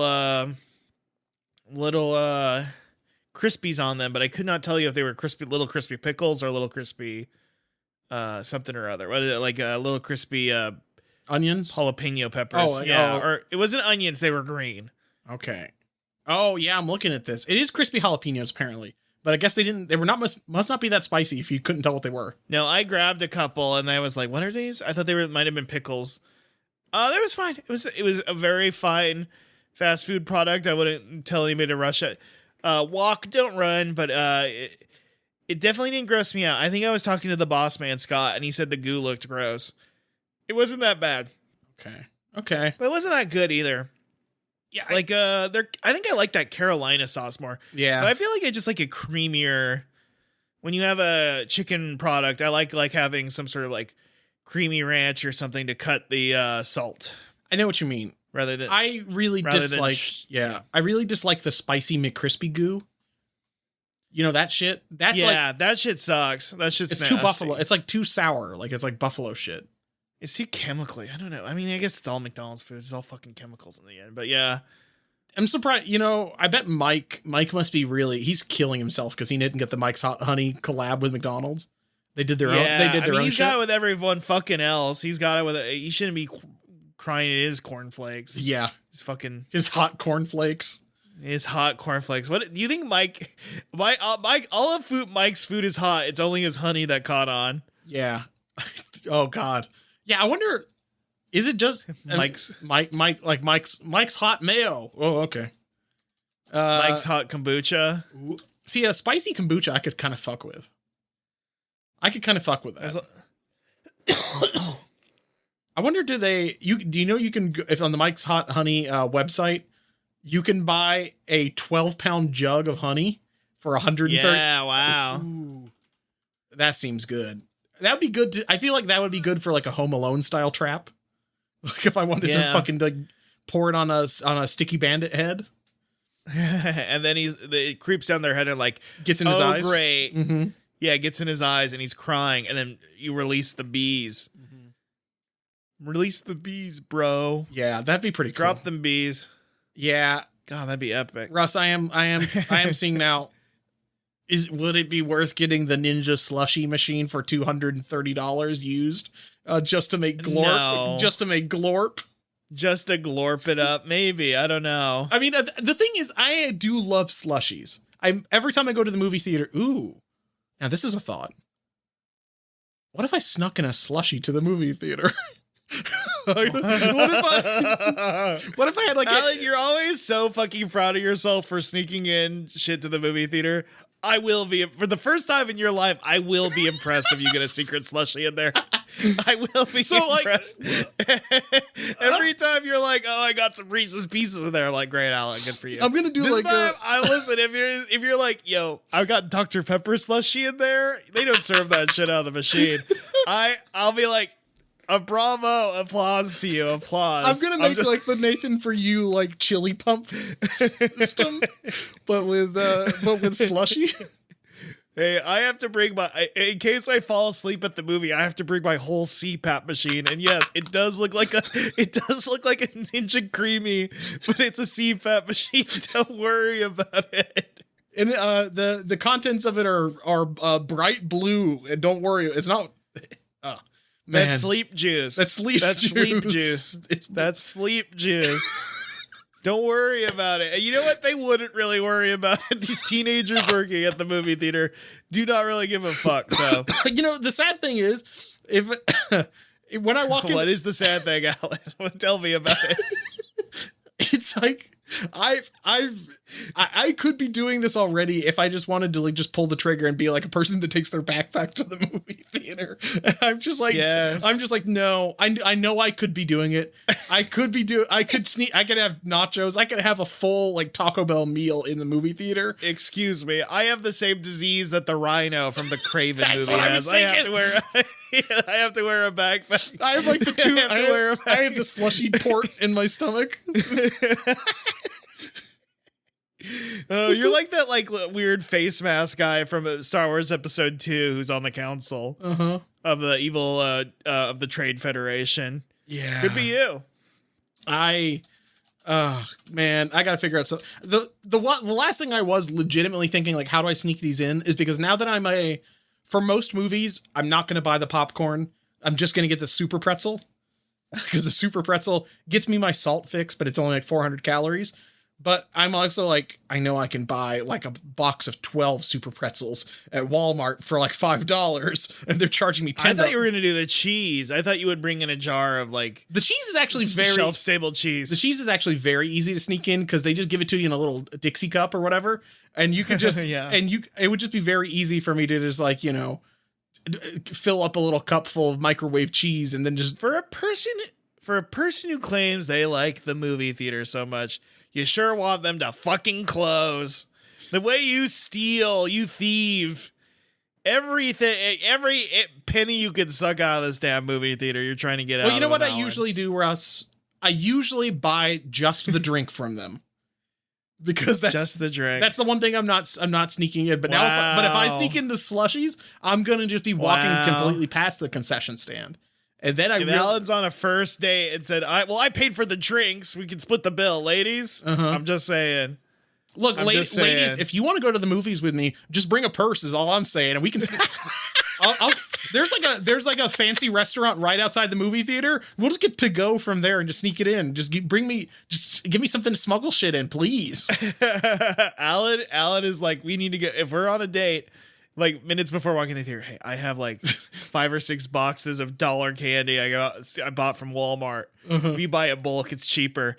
I need to fill your purse to the brim. Can you do that for me? Look, ladies, open offer. I will take anybody to their Biltmore Park Regal in Asheville. Any movie you want to see. Just let me sneak shit in your purse, please. Yeah. This is my hobby now. This is your hobby now. This is getting it over. I'm gonna like 3D. You like it more than the movies at this point. You're enjoying it. You sound way happier. Like I've heard you will go to a movie like that fucking sucked, but man, do you know how much I would love to like 3D print a false bottom into my wife's purse to where just look, they open it up and they're like, it just looks like there's some chapstick and like a wallet in here. And it's like, no. Open it up and it's like that episode of The Sopranos where the wine doesn't taste as good anymore because they didn't steal it the second time. Exactly. You get it. That's exactly it's it, the same Russ. thing. It's like you eat like a bag of Sour Patch Kids at home and you're like, it doesn't taste as good. It doesn't taste as good as when I sneak into the movie theater. And you know what? They tempt you so much because the movie theater boxes are flat and rectangular. They're the perfect thing to like. I'm walking in with like a bandolier of those strapped to my chest like explosives. Yeah. Ugh. And then everybody just thinks that you're packing heat, so they don't want to fuck with you. But it's an open carry state, so I get to. I have a whole. Yeah. Oh fuck! I should be carrying these in a holster like a gun. Yes. I pull it out and like it's a 3D printed gun that just shoots like Junior Mints into my mouth. And then they finally do get you, and you're just like, oh, I'm sorry, I got mixed up. This is my candy gun. I meant to bring my regular gun. My bad. I was just sticking it in my mouth and pulling the trigger for normal reasons in the middle of the movie. Well, you were just doing a tribute to MGS4. Yeah, exactly. Man, there's so many fun ways to steal. Speaking of fun, nostalgia. Papa John's hopes this nostalgia-inducing pizza brings people back. The pandemic burned people out on pizza, so much pizza to a degree, said Robert Burns, Senior Director of Research for Technomic. I don't know what the fuck that is. They're bringing back the pan pizza, something they haven't offered in over a decade. It's... what's the price? That's what I want to know. How much are they charging? $12. It's a 12-inch pizza for $12. That's not enough to bring me back. I'm sorry. Wow. When you got $5 fucking Little Caesar slices and sticks, or like a $6 hot and ready, this ain't moving the needle, man. The pan pizza from Domino's is like, it's $8. What the fuck is this? They think it's... And to be fair, should we make a commitment, Russ, sometime in 2026, we need to give Papa John's a shot again? Right. Because it's been like a full decade now. Like, I don't think I ate anything like since Shaq started. Like, I haven't had Papa John's in forever. Like, ever. I haven't even had Shaq's candy yet, and I saw it the other day. They tried. That's amazing because, like, it's amazing I haven't had it either. Because, like, I'm always buying candy, and I see it at every single store I go to, and it's usually on sale. So like, the problem is it always comes in a giant bag, and I don't need that amount of candy in my life. That's fair. That's fair. I'll be real. I've been trying to keep sugar out of my place. And then like Costco had these like apple fritter donut bites. Oh, apple fritters, donuts and stuff. Yeah. Yeah.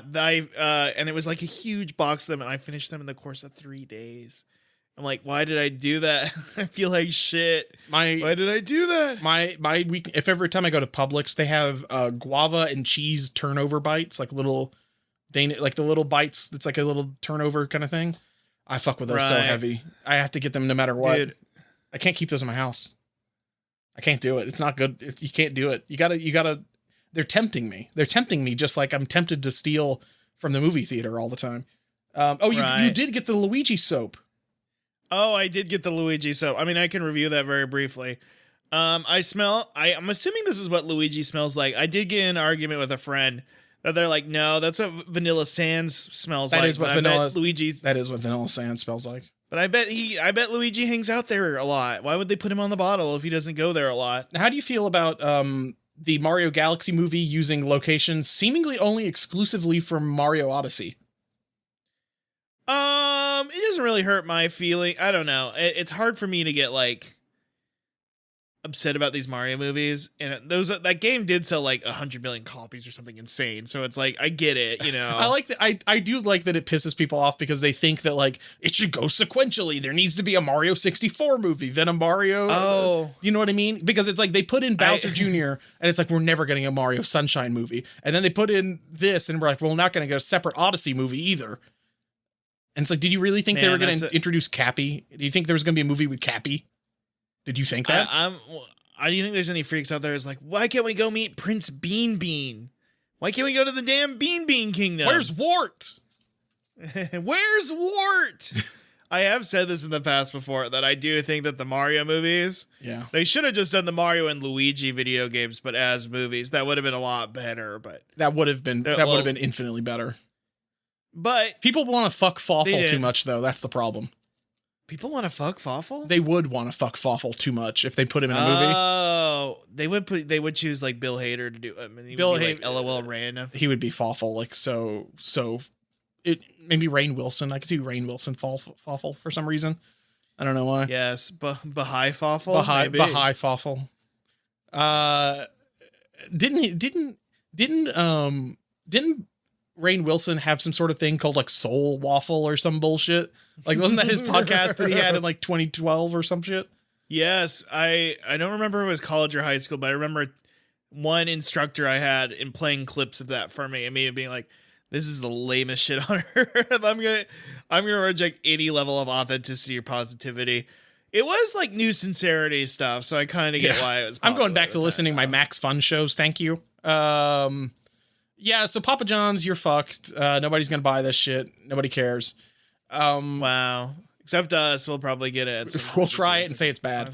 The famous Tokyo pizzeria Pizza Studio Tamaki is coming to New York. This is not really a this is just like a piss if you're hearing this. February 3rd and 4th, go to the Tamaki Pizza pop-up, please. You're the only person that can do this for us, please. That's my PSA right now. I've got sad news. Pizza Hut has decided they're not going to do any Super Bowl ads this year or any ads related to the Super Bowl at all. That's fucking, I feel fucking They're not sick. going to say like, you should come here to buy your wings and pizza or anything. They don't care. They're like, I feel like they've given up. They're fucking sick. Another one of these motherfuckers this is a Variety article, but somebody at Technomic, a food service industry consultant firm, Kevin Schimpf. We need to get in with Technomic. These guys seem like they call them every time there's like fast food news and they need to comment on something. He says consumers have redirected more of their dollars away from legacy categories like pizza and sandwich in scare quotes, and are now putting them towards chicken, Mexican, and other types of cuisine. I kind of agree with that, though. I do feel like the one of the things of our post DoorDash world is people are they're not doing like the traditional delivery pickup food things. They're just like getting like whatever the fuck they can Uber Eats to their house, I guess. Right. So, yeah, I figured that like a Super Bowl party, though, that's like an older demographic because I feel like only millennials and up care about Super Bowl parties anymore. There's no Zoomers at a Super Bowl party, I feel like. I mean, the Super Bowl is like the last thing that people give a shit about anymore. Mm-hmm. I mean, go Hawks. Am I right, Alan? Yeah. Are they the one? Are they one of the people that's in the Super Bowl? Oh, Alan's doing some superb owl shit right now. The only Super Bowl is the one I'm fucking smoking, baby. Oh, come on now. It is the Hawks. Okay, it is the Hawks and the Patriots. Yeah, because I watched every fucking game, Alan. You think I would lie to you? I didn't know if that meant that they made it all the way. I thought they could have lost the last one. They made it all the damn way, my damn Hawks. Well, I'm rooting for them because the Patriots are an objectively evil organization. So, like, that's true. And also, the Lalilelu. Yeah, like I can't say their names.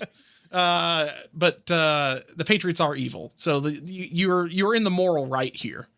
Yes, thank you. Speaking of Super Bowl, Totino's is bringing back a popular character.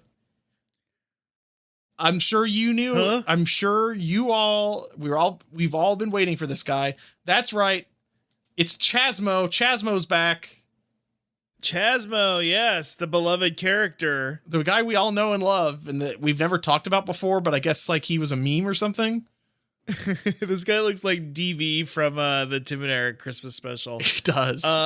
It would not shock me if he was part of that famous Totino. He's not in the Tim and Eric Totino's commercial, but he feels like he should be. Yeah. This seems like it was around that same time where Totino's became like an epic random brand or something. Right. Before they were making Fave's pizza rolls. I want the Faze Banks pizza rolls where it has like the cartoon rat drawn on the front of it. That'd be cool. Ooh, it's like homies will link with rats just to act like they got cheese flavor pizza roll. Yeah. That's, man. Speaking of pizza, okay, pizza. Last pizza news story. Pizza cutter and a fork. This is a New York Times article. A bizarre bid to break Mangione out of jail. Federal prosecutors say a man was arrested after he impersonated an FBI agent during a visit to federal jail where Luigi Mangione was being held. He was arrested walking in and pretending he's an FBI agent and carrying a pizza cutter. He was like carrying it as a weapon. He had like a handheld pizza cutter weapon. Wow. And it's kind of a cool pizza cutter. It's like a little plastic one. He could use this like a fucking hidden blade for like Assassin's Creed or some shit, I guess. Yeah, yes. Pizza delivery guy, modern. Remember for years when people were like, okay, when are they going to make the modern day parkour Assassin's Creed? This could have been one of your secret equips. You could have been a pizza guy. This seems like something Agent 47 would probably have. And then they could put on the PSP. When are they going to put Assassin's Creed on the PSP, Alan? Come on. They should do that. What's going to happen? They should do that. He had a barbecue fork with him too, which I guess was this guy like, did he think he was Agent 47? Because these are the kind of weapons that Agent 47 carries around with him and like throws at somebody's head and immediately kills them with it. This guy has a criminal history of blah, blah, blah, drug charges, aggravated robbery. Whatever. Did you see that Luigi Mangione, I think his murder charge got thrown out? Wait, really? Let me make sure that's real. He will not face death penalty. Wow. The U.S. judge dismisses murder charge. So it's pretty sick. He might have life in prison for remaining charges, but he still has the New York State murder case. I kind of still believe it might be a setup or whatever. I don't know. I don't trust Kash Patel. I don't trust the podcaster FBI. Or I guess this was before that happened, right? This is over a year ago. Well, Alan, you're right. For being a podcaster, you seem to attack them a lot. That's true. Between your attack saying that podcasters can't be buff and cool, and then saying that they can't run the Federal Bureau of Investigations. The most powerful policing force in the country. It just frankly, it shocks me that you would say such things, but whatever. Whatever. Fine, Russ. By the way, Russ is going to Italy. He is meeting with the Italian Secret Service and is like, why can't I go jet skiing with you guys? Yes. Can I? I'm gonna go see if I could track down the guy who put the Tifa porn on there, and I'm gonna shake his hand and say thank you for standing with us as a culture. Yeah. Real quick, before we wrap up the pizza segment, I did want to say there's, in terms of dollar and pound bargain reviews, the $6 All-American Smasher meal from Sonic, that is, I think Sonic is back, baby.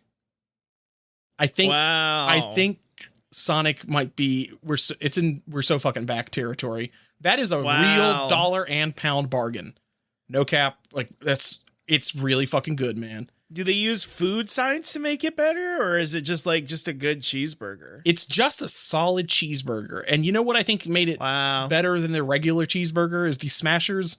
They kind of crisp it up, and the Sonic cheeseburgers have always had the problem that they kind of taste a little bit like a cafeteria cheeseburger. Like they're kind of just like gray nothing. You know what I mean? Right. Very gray food. Yes. But this is like browned in a pleasant way without being like burnt or feeling like too greasy.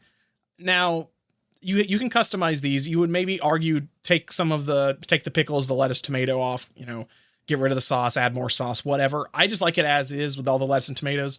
I think Scott said that he takes some of the stuff off there. It's good. You can get medium drinking fries for like $6. You can get large drinking fries or tots or whatever for like $6.70. It's good shit. It's good shit. And you know what's even more tempting? They have, I thought it was like a limited time promotion. They got $1 corn dogs there, 99-cent corn dogs. So just like slap a couple of those in there.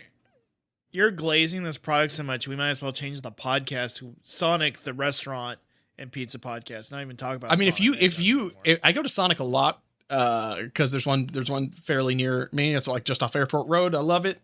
I think there's also maybe one other Sonic somewhere in town, or a couple of others, but closest one to me is an hour and a half away. That's really sad. That's sad. I was telling somebody, it is sad that they don't roller skate up to your car anymore. They used to make. I'm going to become one of those return guys. I want roller skating. The guy that I am, I agree with you now, but I bet in person, be like, you don't have to send the person if it's a lot of work, you don't have to do that for. I mean, it does seem dangerous and bad for everybody involved, because I assume they probably were just like ramming into cars and stuff like that, or like slipping on ice. But it was cool just to have somebody roller skate up to your car. Imagine being like an employee rollerblading around and you spill that blazing hot, fiery red hot chili on yourself, and it's scalding, burning hot, and you're getting yelled at over it. The thought sickens me. Yeah. The thought sickens me. Sonic, though, pretty good. Speaking of Sonic news, views, reviews, and tudes. I've got a quote here from Azuka in an interview. He said, "There's a lot of passion around the extended Sonic universe. We're open to including the deep cut characters if the opportunity feels right. We want Sonic Racing Crossworlds to represent all eras of Sonic. It seems like they're just like, we're going to put all the glorp shittos into Sonic," which also Tangle and Whisper are entering the game on February 2026. They're also. I feel like we've talked about this before, but maybe not. I would love all sorts of fucked up weirdos. I mean, Bomb and Heavy, the grocery machine. What is he called again? What? And the Knuckles Chaotix. Bomb and Heavy. They're Bomb and Heavy. Heavy and Bomb. Yes, bring them back. That'd be funny. Bring back the. I love that. Bring back the guys from Sonic Mania that were like that were kind of like the Fox unit.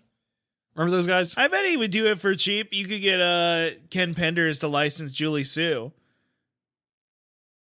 Yeah. Ooh, wow. Could we get... But make her look like the gross new CG version he does. Make it look like that.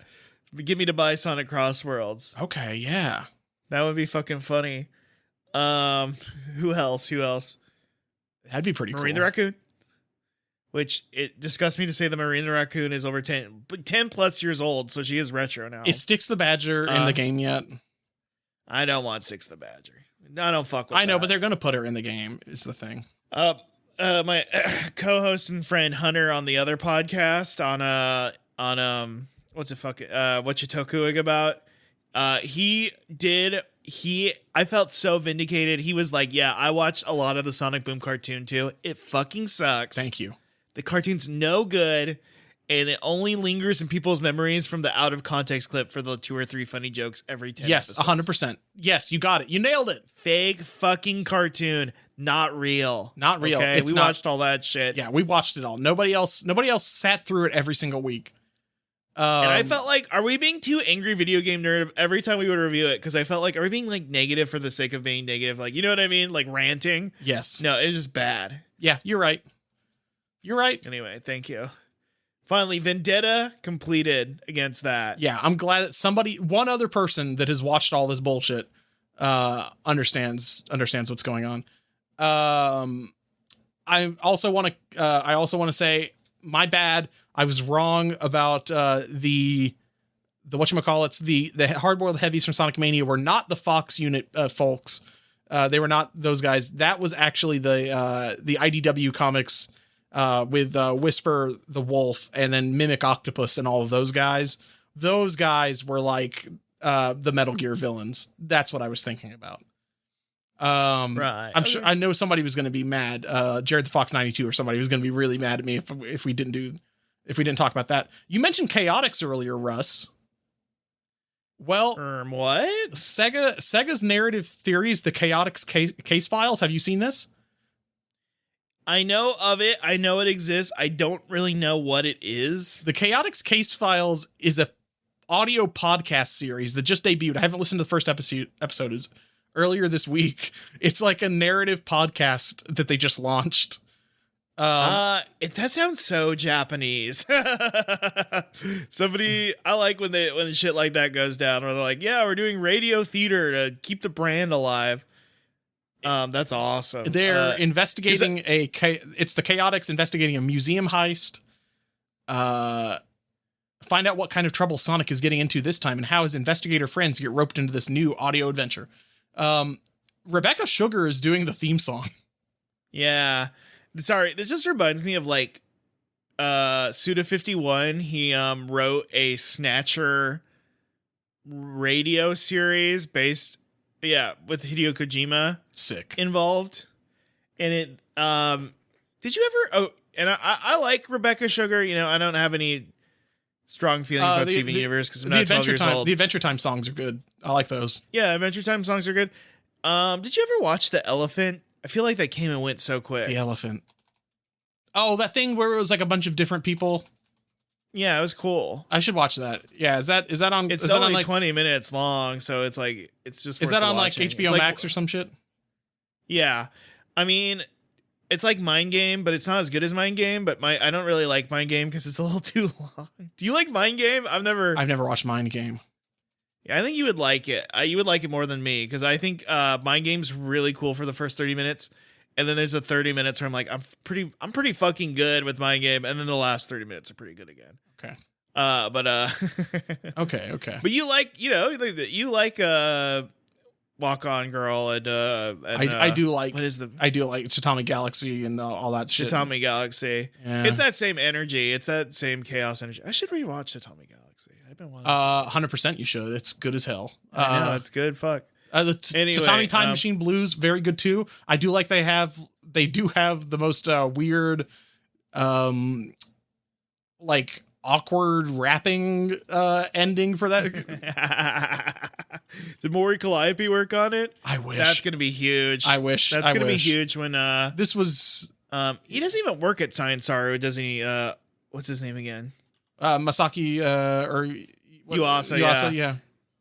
He doesn't. When Yuasa and Maury Calliope meet together, that is going to be huge. Need it or keep it. They linked up. Need it or keep it. That link up is going to be fucking crazy. America will not be ready.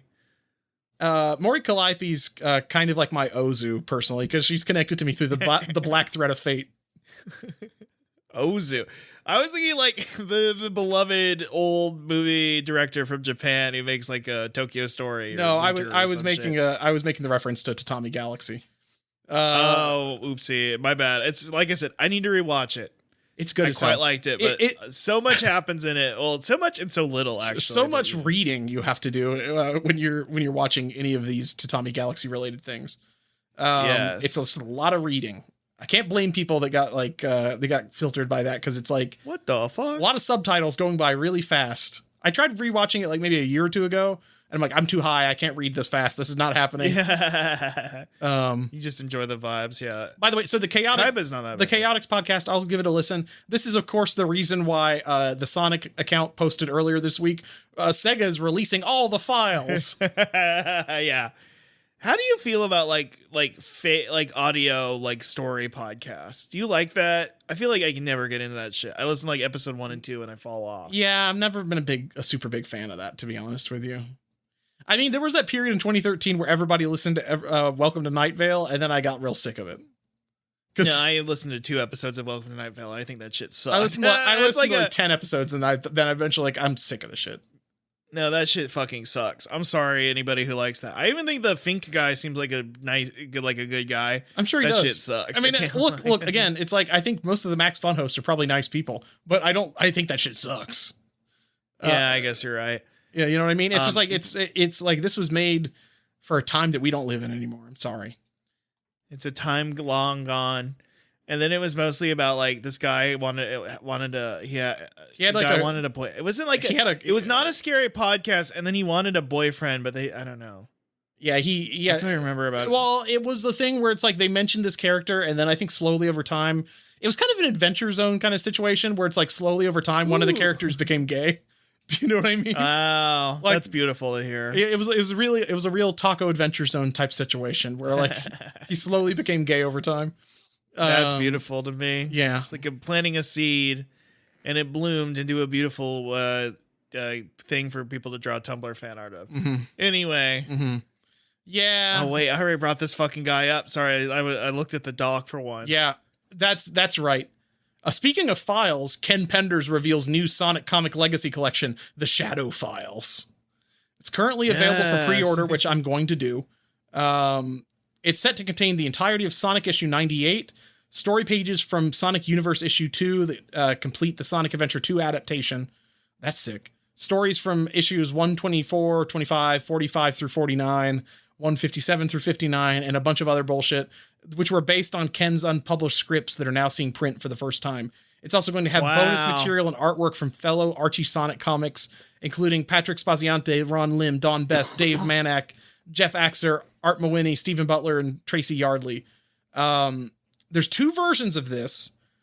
One is a close-up version of Shadow, and then a limited edition pulls inspiration from the classic 2005 art render where he's, the cover, where he's usually holding a gun, but he's not holding a gun in this.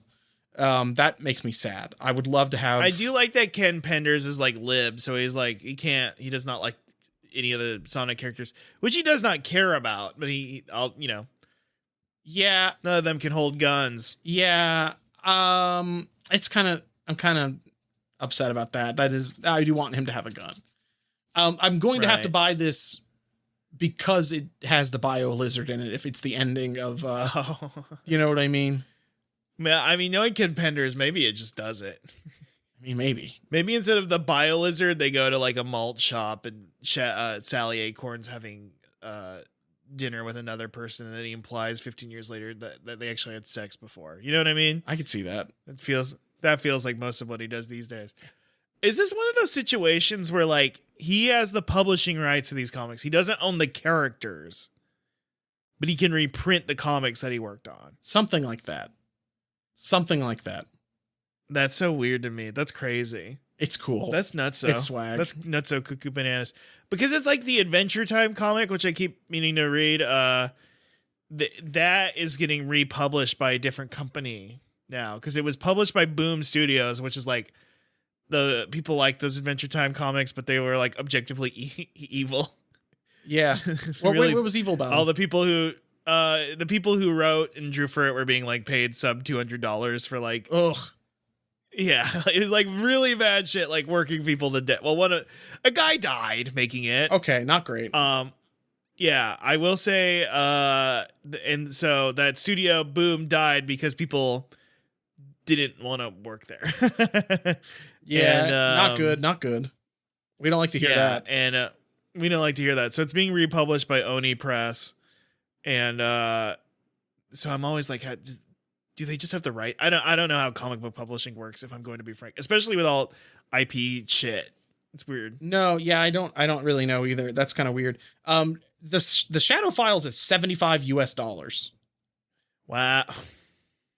And it's flat rate domestic shipping is somehow $15. I don't, Alan. I don't even fucking. I don't understand this shit anymore. This seems like that's too much. That seems like. I mean, I love Ken Penders. I might buy it still, but like I might wait till it goes on sale because like $100 for a comic that I can already read. There's some stuff in here that's unpublished though. But what if it's just like his cafe press page? It's not like it's through Amazon or something. Yeah, that's the. How much okay, hold on. Here's what I'm gonna do. I'm gonna look and see how much I spent on the Laura Sue Chronicles, and if this is more expensive than Laura Sue, I'm not gonna buy it because Laura Sue was all new content, baby, except for the stuff that was like the 5 chapters of Knuckles that somehow got in there. Okay, that's Ken Pender's got Godspeed to you, man. Though that's I love what he's doing. Russ, I've got an Italian cryptid here. Wow, like something I can keep my eye out for. I really need you to keep an eye out for this guy. I would love for you to meet this guy. He's called he's be huge for you. He's called the Squasc. I want you to look at him. Excuse me? Can you look at the Squasc? Look at this picture of the Squasc here. You seeing this guy? I am now downloading this image into my brain and I'm equipping it to my tracking. It's like in a quest in a video game. I'm turning the waypoints on. I'm gonna go meet the Squasc. Oh, new mission accepted. Meet the Squasc. Meet the Squasc. Are you going to Milan at any point? No, sadly, we are avoiding northern Italy because of a little thing called the Olympics that we want to avoid at all costs. Well, this guy is in Lombardy, the capital of which is Milan. And he is he might be going south too. Maybe it might be too fucking crowded up there. Maybe he needs to go south for the winter. Why isn't this the mascot of the Olympics? Why is he not? What is the mascot? I do like bullshit. I mean, we love it, Iggy, the little creature that lives in the torch of the Olympic torch. You know Iggy, right? These guys, we need. Okay, first of all, the Squasc. You got me worried that they all look like Mr. Popo or something. No, what is wrong with that? No. Hold on. Let's talk about the Squasc. The Squasc he's described as being like a squirrel without a tail, but he has a human face. Yeah. That's what he looks like. He looks like a little. They're said to be something like an evil spirit or an elf or imp. They're used to frighten children, but also likes playing jokes on people, especially young girls. Squasc is in the files. Get Squasc out of here. Wow. Squasc, you're canceled. I'm tracking down Squasc and beating his ass. The Italian Olympic mascots, I'm pasting them right now. I don't like how they look. I think they're cute. I mean, they look a little cheap to me. They look the a animation like style. The animation style makes me think like this is. It's giving rebooted Animaniacs or something to me. No, come on, it's better than that. Okay, listen. Tina and Milo. Are they perfect? Tina, Milo, and the Flo. And the Flo. Are the Flo the Flo or the Alan little... doesn't like them. I think they're cute. I don't know what to say. The Flo are like these weird little like upside down flower-headed imps that hang out with them. They're nice. I like them. Now, would I purchase a t-shirt with them? Maybe... let me see. So I do like this. Tina and Milo are anthropomorphic stoats. I do love stoats. You see, Alan? I love it. They have characters. Tina is the Olympic mascot. So Tina, the white one, she was born in Italy. Congrats. Okay. Among the mountains where lush green summers give way to snowy white winters. She has a brother named Milo, to whom she is very close. They spent their entire childhood together. That's so nice. Okay. Tina is passionate about art and music. They're like a Sullen Soul like dog on the mug root beer bottle. Uh-huh. And she believes in the power of beauty. That's so nice. She believes in love. Nature is her home. She lives in the great outdoors, and that's so nice to hear. I love to hear that. Even though she now lives in the city, oh shit. Oh, wow. Okay. She lives in this dirty hell. the Makima metaphor back in effect, the Tina and Milo metaphor. She does everything she can to protect it and keep it untouched. Thank you, Tina. Milo, a lot less for Milo. He looks like Lucio in this art. He's got like he's got a turntable he's playing. Oh my fucking god. That's actually, look, he only has one leg. Yeah, that's the thing I did notice. He's the you almost fucked up. You almost attacked this poor fucking Milo.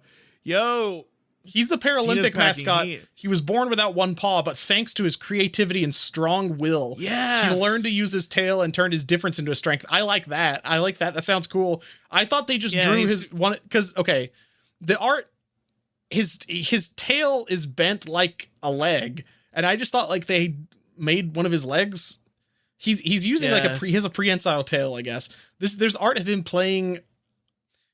Now, as an Italian DJ, I don't really like Italian DJs. It does have him. It does have him wearing some sort of cyber goggles and spinning. I was going to say R.I.P. Avicii, but I don't think Avicii was from. Now, what about the flow? Italy. Tina and Milo won't be alone. They'll be joined by 6 little snowdrops called the Flow. Together, they make a true team. They are 6 curious and irresistible little flowers, symbol of rebirth. They never leave their friends and love to have fun. Die? Love to have fun, even if sometimes this gets them into trouble. Fucking died or something? I think they're like the rebirth thing. They're like the minions. I think they're like the minions. Oh yeah, they're lesser minions. There's one. The Flow. Yeah. The Flow can I don't fuck with the Flow.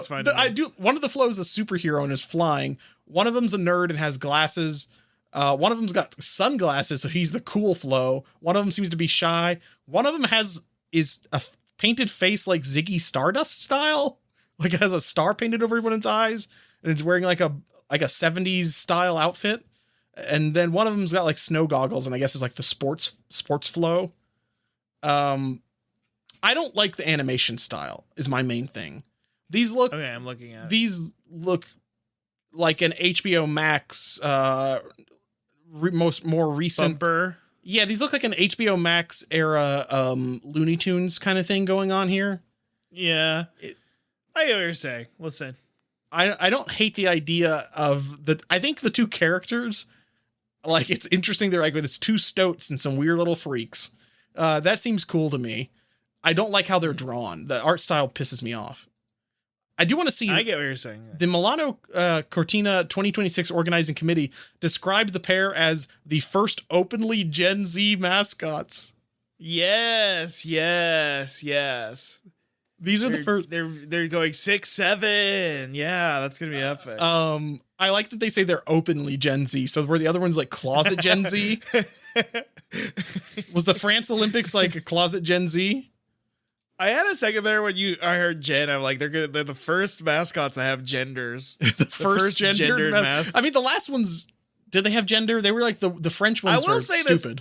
Most of the time that the Olympic mascots are genderless. They're like he's the spirit of friendship, or like they don't have it. They only exist in the world of athletic dreams.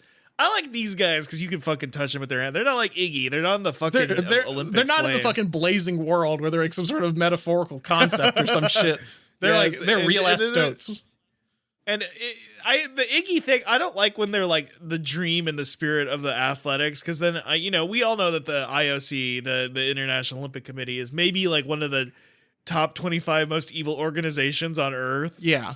That just means that like Chibli, well, not Chibli, but like Squibbly or whatever, Squiddly weird Diddly mascot, Squiddly Diddly, Squiddly Diddly, whatever weird mascot has some of that evil fucking energy in there. There's some sort of dark tulpa. I'm gonna say this, Russ. There were more. Italy has had previously gendered Olympic mascots. Look at the 2006 Turin Olympic mascots. Let me see this. Look at these guys. These look like Super Meat Boy characters or some shit. Damn, me and who? I'm looking for a blob woman. It's blob man looking for a blob. It's Neve and Glees. We need to ask Shane back on it. We can do an Olympic mascots draft. That's a good idea. That is a good idea. Yeah. Ooh, man. I'm looking at the list of the mascots. Vancouver 2010 was a Sasquatch of sorts. That's cool. London 2012 is the most fucked up mascot of all time. They should have had all the different mascots of all the different countries, all the gross hairy guys of every look country. Look at the London 2012 I never mascots. liked these fucking guys. I hate these fucking guys. We didn't talk about them. I think we might. I mean, they've come up in the past because I think they have some presence in one of the Sonic Olympic games. I swear to fucking God. They look like the Sonic color. They look like fucking Wisps, or like they're part of the Zavix. Yeah, I've they never they're liked part of these Zavix guys. team or some shit. The Venomous Six, the Deadly Six, the Deadly Six or something like that. These fucking Deadly Six. I hate them. Yeah, this shit. I hate their fucking guts. I don't like these guys. I'd smash them. I'd smash these fucking guys. Okay, one more set of gendered mascots. I think these guys are good. Athens 2004. Take a look at these guys. I don't like them. I don't like. Maybe I do like them. They're loved. This is some Fido Dido bullshit. If you ask me. They feel like they're from the 90s. These are they owe their strange shape to the typical terracotta doll shape of a bell from the 7th century BC Daedala. Did you know, in ancient Greece, as well as being children's toys, Daedalas had a symbolic function. Before they got married, girls would sacrifice the doll and dress to the gods for purity and fertility. That's what these guys are. You would kill Phevos and Phevos and Athena. You would kill them. Yeah. Whenever you got rid of your metaphorical childhood. We should do that for whatever weird character. Like, we should kill Fido Dido. We should kill Fido Dido. Not Doug. No. Doug was never a t-shirt. Doug started as ads for like apple juice or some shit. You ever see those? No. The original Doug commercial where Doug, before he became a like sitcom character. I did not. No. Yeah, he got started as an ad for, he was a character and then they used him in an ad. Anyway. That's crazy. It is crazy. I hope everybody in the audience is really excited by this. I'm really excited by the Doug apple juice ads. That'd be cool. He looks all fucking off model and shit. Off model Doug is cool. Where can I find the Doug apple juice commercial? Can I find it? Doug, Here, it was Florida. Oh, I do see Florida grapefruit juice. That's what it is. Oh my God. Doug Origins. Or this is early Doug. I do like Doug chilling. Like, there's one of him chilling on the beach. He kind of looks pretty cool. Yeah. I think, you know what? This is my dark Doug theory. My twisted Doug beautiful fantasy. Alan, no, don't make Doug fucking dark. I'll fucking kill myself if you do that. Doug is on antidepressants, but because he drinks so much grapefruit juice, it keeps undoing them, and that's why he has all the anxiety problems in the show. That's literally a Tony Zaret video where he's like, everybody disrespects me for watching this children's show, so I'm gonna make it dark. And then the creator of the show is like, I can't do the show anymore now that it's too dark. Mm-hmm. You're gonna do that to fucking Doug. Jim Davis is gonna be like, it's true. I meant for Doug to have depression. I meant for all of the characters to represent one of the 7 sins or something stupid like that a YouTube creepypasta would come up with. R.I.P. Yeah. I'm sorry. This is just all the shit that I keep seeing in my TikTok feed from those 2 dumb podcast guys that I love so much. The guys that are like, did you know SpongeBob was made to entertain the kids on Jeffrey Epstein's island? And they're like, because did you notice it starts with, "Are you ready, kids?" And it's like, how did you get Epstein's island from that? Because it shows an island at the top, like at the beginning of the show. Yeah, sure. There's no temple on it or anything. Like, what are you talking about? I don't know. I love what can I say, Russ? I love like, was it Pareidolia? The whole thing where you just keep seeing like faces and patterns and things where that don't exist. I love it. I love that. You like that? It's everything now. It's everything that's ever existed now. Russ, do you got anything you want to plug? This is your last plugs before you go to fucking Italy. Wow. Before I go, what you tokuing about? Still at it? Still going at it? I'm still out there. I need to get my own podcast that I do separately too. You need to start a podcast so it'll give you an excuse to do something like I do need an excuse to talk to my friends more. That's a good No, listen. you could start a podcast about 3D printing things. I don't know. Okay, maybe now that Ravi, congrats Ravi and Ricky on the baby, by the way. Now that Ravi's a dad, maybe I can trick him into watching all of Riverdale for Ravi Dale again. Yes. I feel bad because like I think once a year I reach out to Ravi and like, hey, just letting you know if we still are gonna do the Kingdom Hearts podcast whenever we get Kingdom Hearts news. We haven't even got a Verum-Rex whenever it comes out. I was gonna record an episode because there was like some chatter about fucking the Game Awards having any level of Kingdom Hearts shit in it. I messaged Ravi like, if we get 2 minutes, we can just record. And watch this space as the trailer, like all the info dumps in the game is going to come out in two months, and Ravi is going to be like, I can't record. I have to get when I'm not watching the child, I have to sleep. You know what I mean? Yeah. I mean, yeah. Hashtag our mentor. Hashtag our mentor. I'm gonna be frank here. I don't know if we can call them our mentor anymore now that we know canonically Ravi's fucked. My man. I don't know what to say. I'm just saying, we got proof now, you know. I just don't know. I don't feel comfortable. I don't feel comfortable them being hashtag my mentor anymore. Hashtag my mentor. I know. I still have hashtag my master, Bossman Scott, but I don't know. We don't know. Hashtag my master. We'll reach out. Scott, you're on notice. You better not fuck anytime. You better not fuck. Or I'm just going to be leaderless. I'm going to be like one of the young men who don't have a... What is it again? The young men were really worried about them having role models. I don't have any fucking role models anymore. You hang out with Scott, and you're like that clavicular guy hanging out with one of the Tate brothers. It's like 30-plus-year-old man becoming Andrew Tate. I know that's real. Yeah. You know what I mean? Just like Scott's always boss mogging me so much. Like, he's so inspirational. He's boss mogging you. He's boss mogging us. Yes, that's true. Right. Okay. Do I have anything I want to plug? I want to plug my favorite little guys, Chikawa. I watched all 300 something episodes of Chikawa. I like that. I have a thing to plug, and Alan's plugging the most major popular brand thing of all time. If this was Snowstorm wasn't here, I have 3 Chikawa blind boxes I bought from a scalper off eBay, and I'm waiting. That's fucked up. That's fucked up. God hates you, dude. It was $30. It's not a bad deal. Not that bad of a deal. It's the little keychain ones where they're the pajama parties. It's all the characters dressed up as pajama parties. And if you hit like a button, their face turns between like 3 or 4 different expressions. Man, I'm just waiting to get an Usagi. I got to get an Usagi. We all love Usagi. Yeah. Is there any character that's going to be like God damn it if you do get them? Let me look at who they've got here. Chikawa figures. I mean, that's the thing is I do love all of the Chikawa. I do love all of the Chikawa characters. Okay. I do too. That's the thing. Okay, I got it. It's Rocco. It's the otter guy. He's my least favorite. R.I.P. Rocco. I like him. That's sad to hear. I like him. I'm not going to be sad. It's not going to be like a Brooks One Piece Labubu situation. I would like to see him. But if you... Okay, the ones... Wait. Furuhonya. Rocco, maybe. Otter, Chikawa. The one with the sword. Let me look him up. The image. Oh yeah. He most of the time they put him next to Kurimanju. No, well, Kurimanju's usually hanging out with Shisa. Usually. Yeah, I just for some reason because I think they're the 2 most coded. Yeah, well, he's master. He's the sensei. He's the expert. Yeah. It's funny. Yeah. I googled it and I looked up Rocco Otter, and it turns out that they're the purple otter in Bear in the Big Blue House, which BT dubs.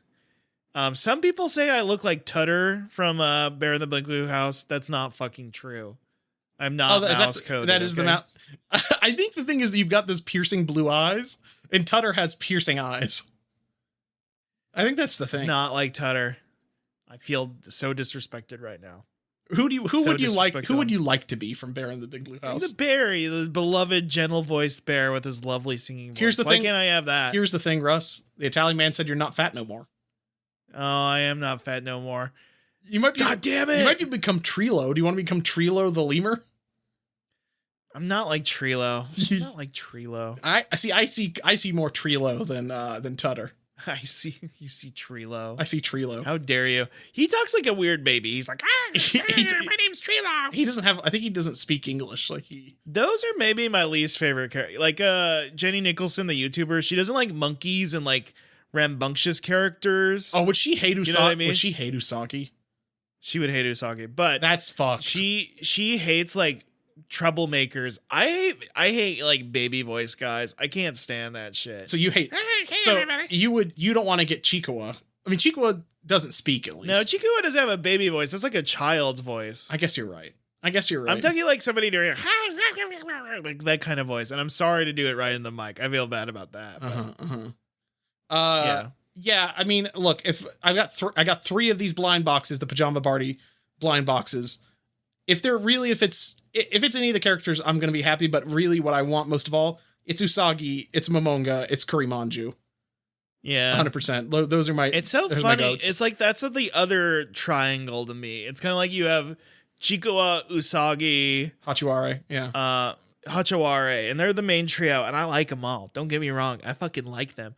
It was funny. I was talking to kids the other day at one of my classes I was subbing for. I'm like, do you guys know who Chikawa is? Like, it was a girl who was really into Sanrio and Hello Kitty stuff. She's like, what the fuck are you talking about? Well, she didn't say that, but you know what I mean.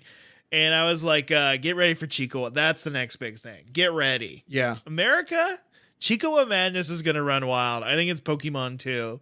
100%. I mean, I need to go back to Japan because I have to. Russ, do you want to go to Japan and let's go to Chikawa Park? Can we go to Chikawa? Sure, why not? Let's go to Chikawa Park. I want to go to Chikawa Park really bad. I'll say this, Alan. I'm gonna be frank. I think in this podcast, the first time we brought up Chikawa, we went like, Chikawa kind of mid. It's no joke bear. That's true. We did, and I feel I want to go back. I want to use. We have to go back. The only ethical use of AI is writing a script to get that all edited out because I feel like a fucking idiot. I was wrong. A fucking loser. I didn't realize how tough Usagi was. I didn't realize he was a badass. You didn't know how much Uncle Kurimanji respected his nephews, and it's so sickening that we should never have even implied. Well, here's the thing. I mean, I think I posted about this. I posted this on Blue Sky. I'm using Blue Sky now. I'm trying to use Blue Sky because all my friends are there now, and nobody's not left on Twitter anymore except for the nasty guys.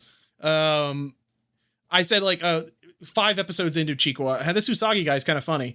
313 episodes. I would kill all of my friends and family just to hang out with Usagi for like one day. He's so cool. He's so powerful. If I could smoke good with Kurimanju and have him go do the face.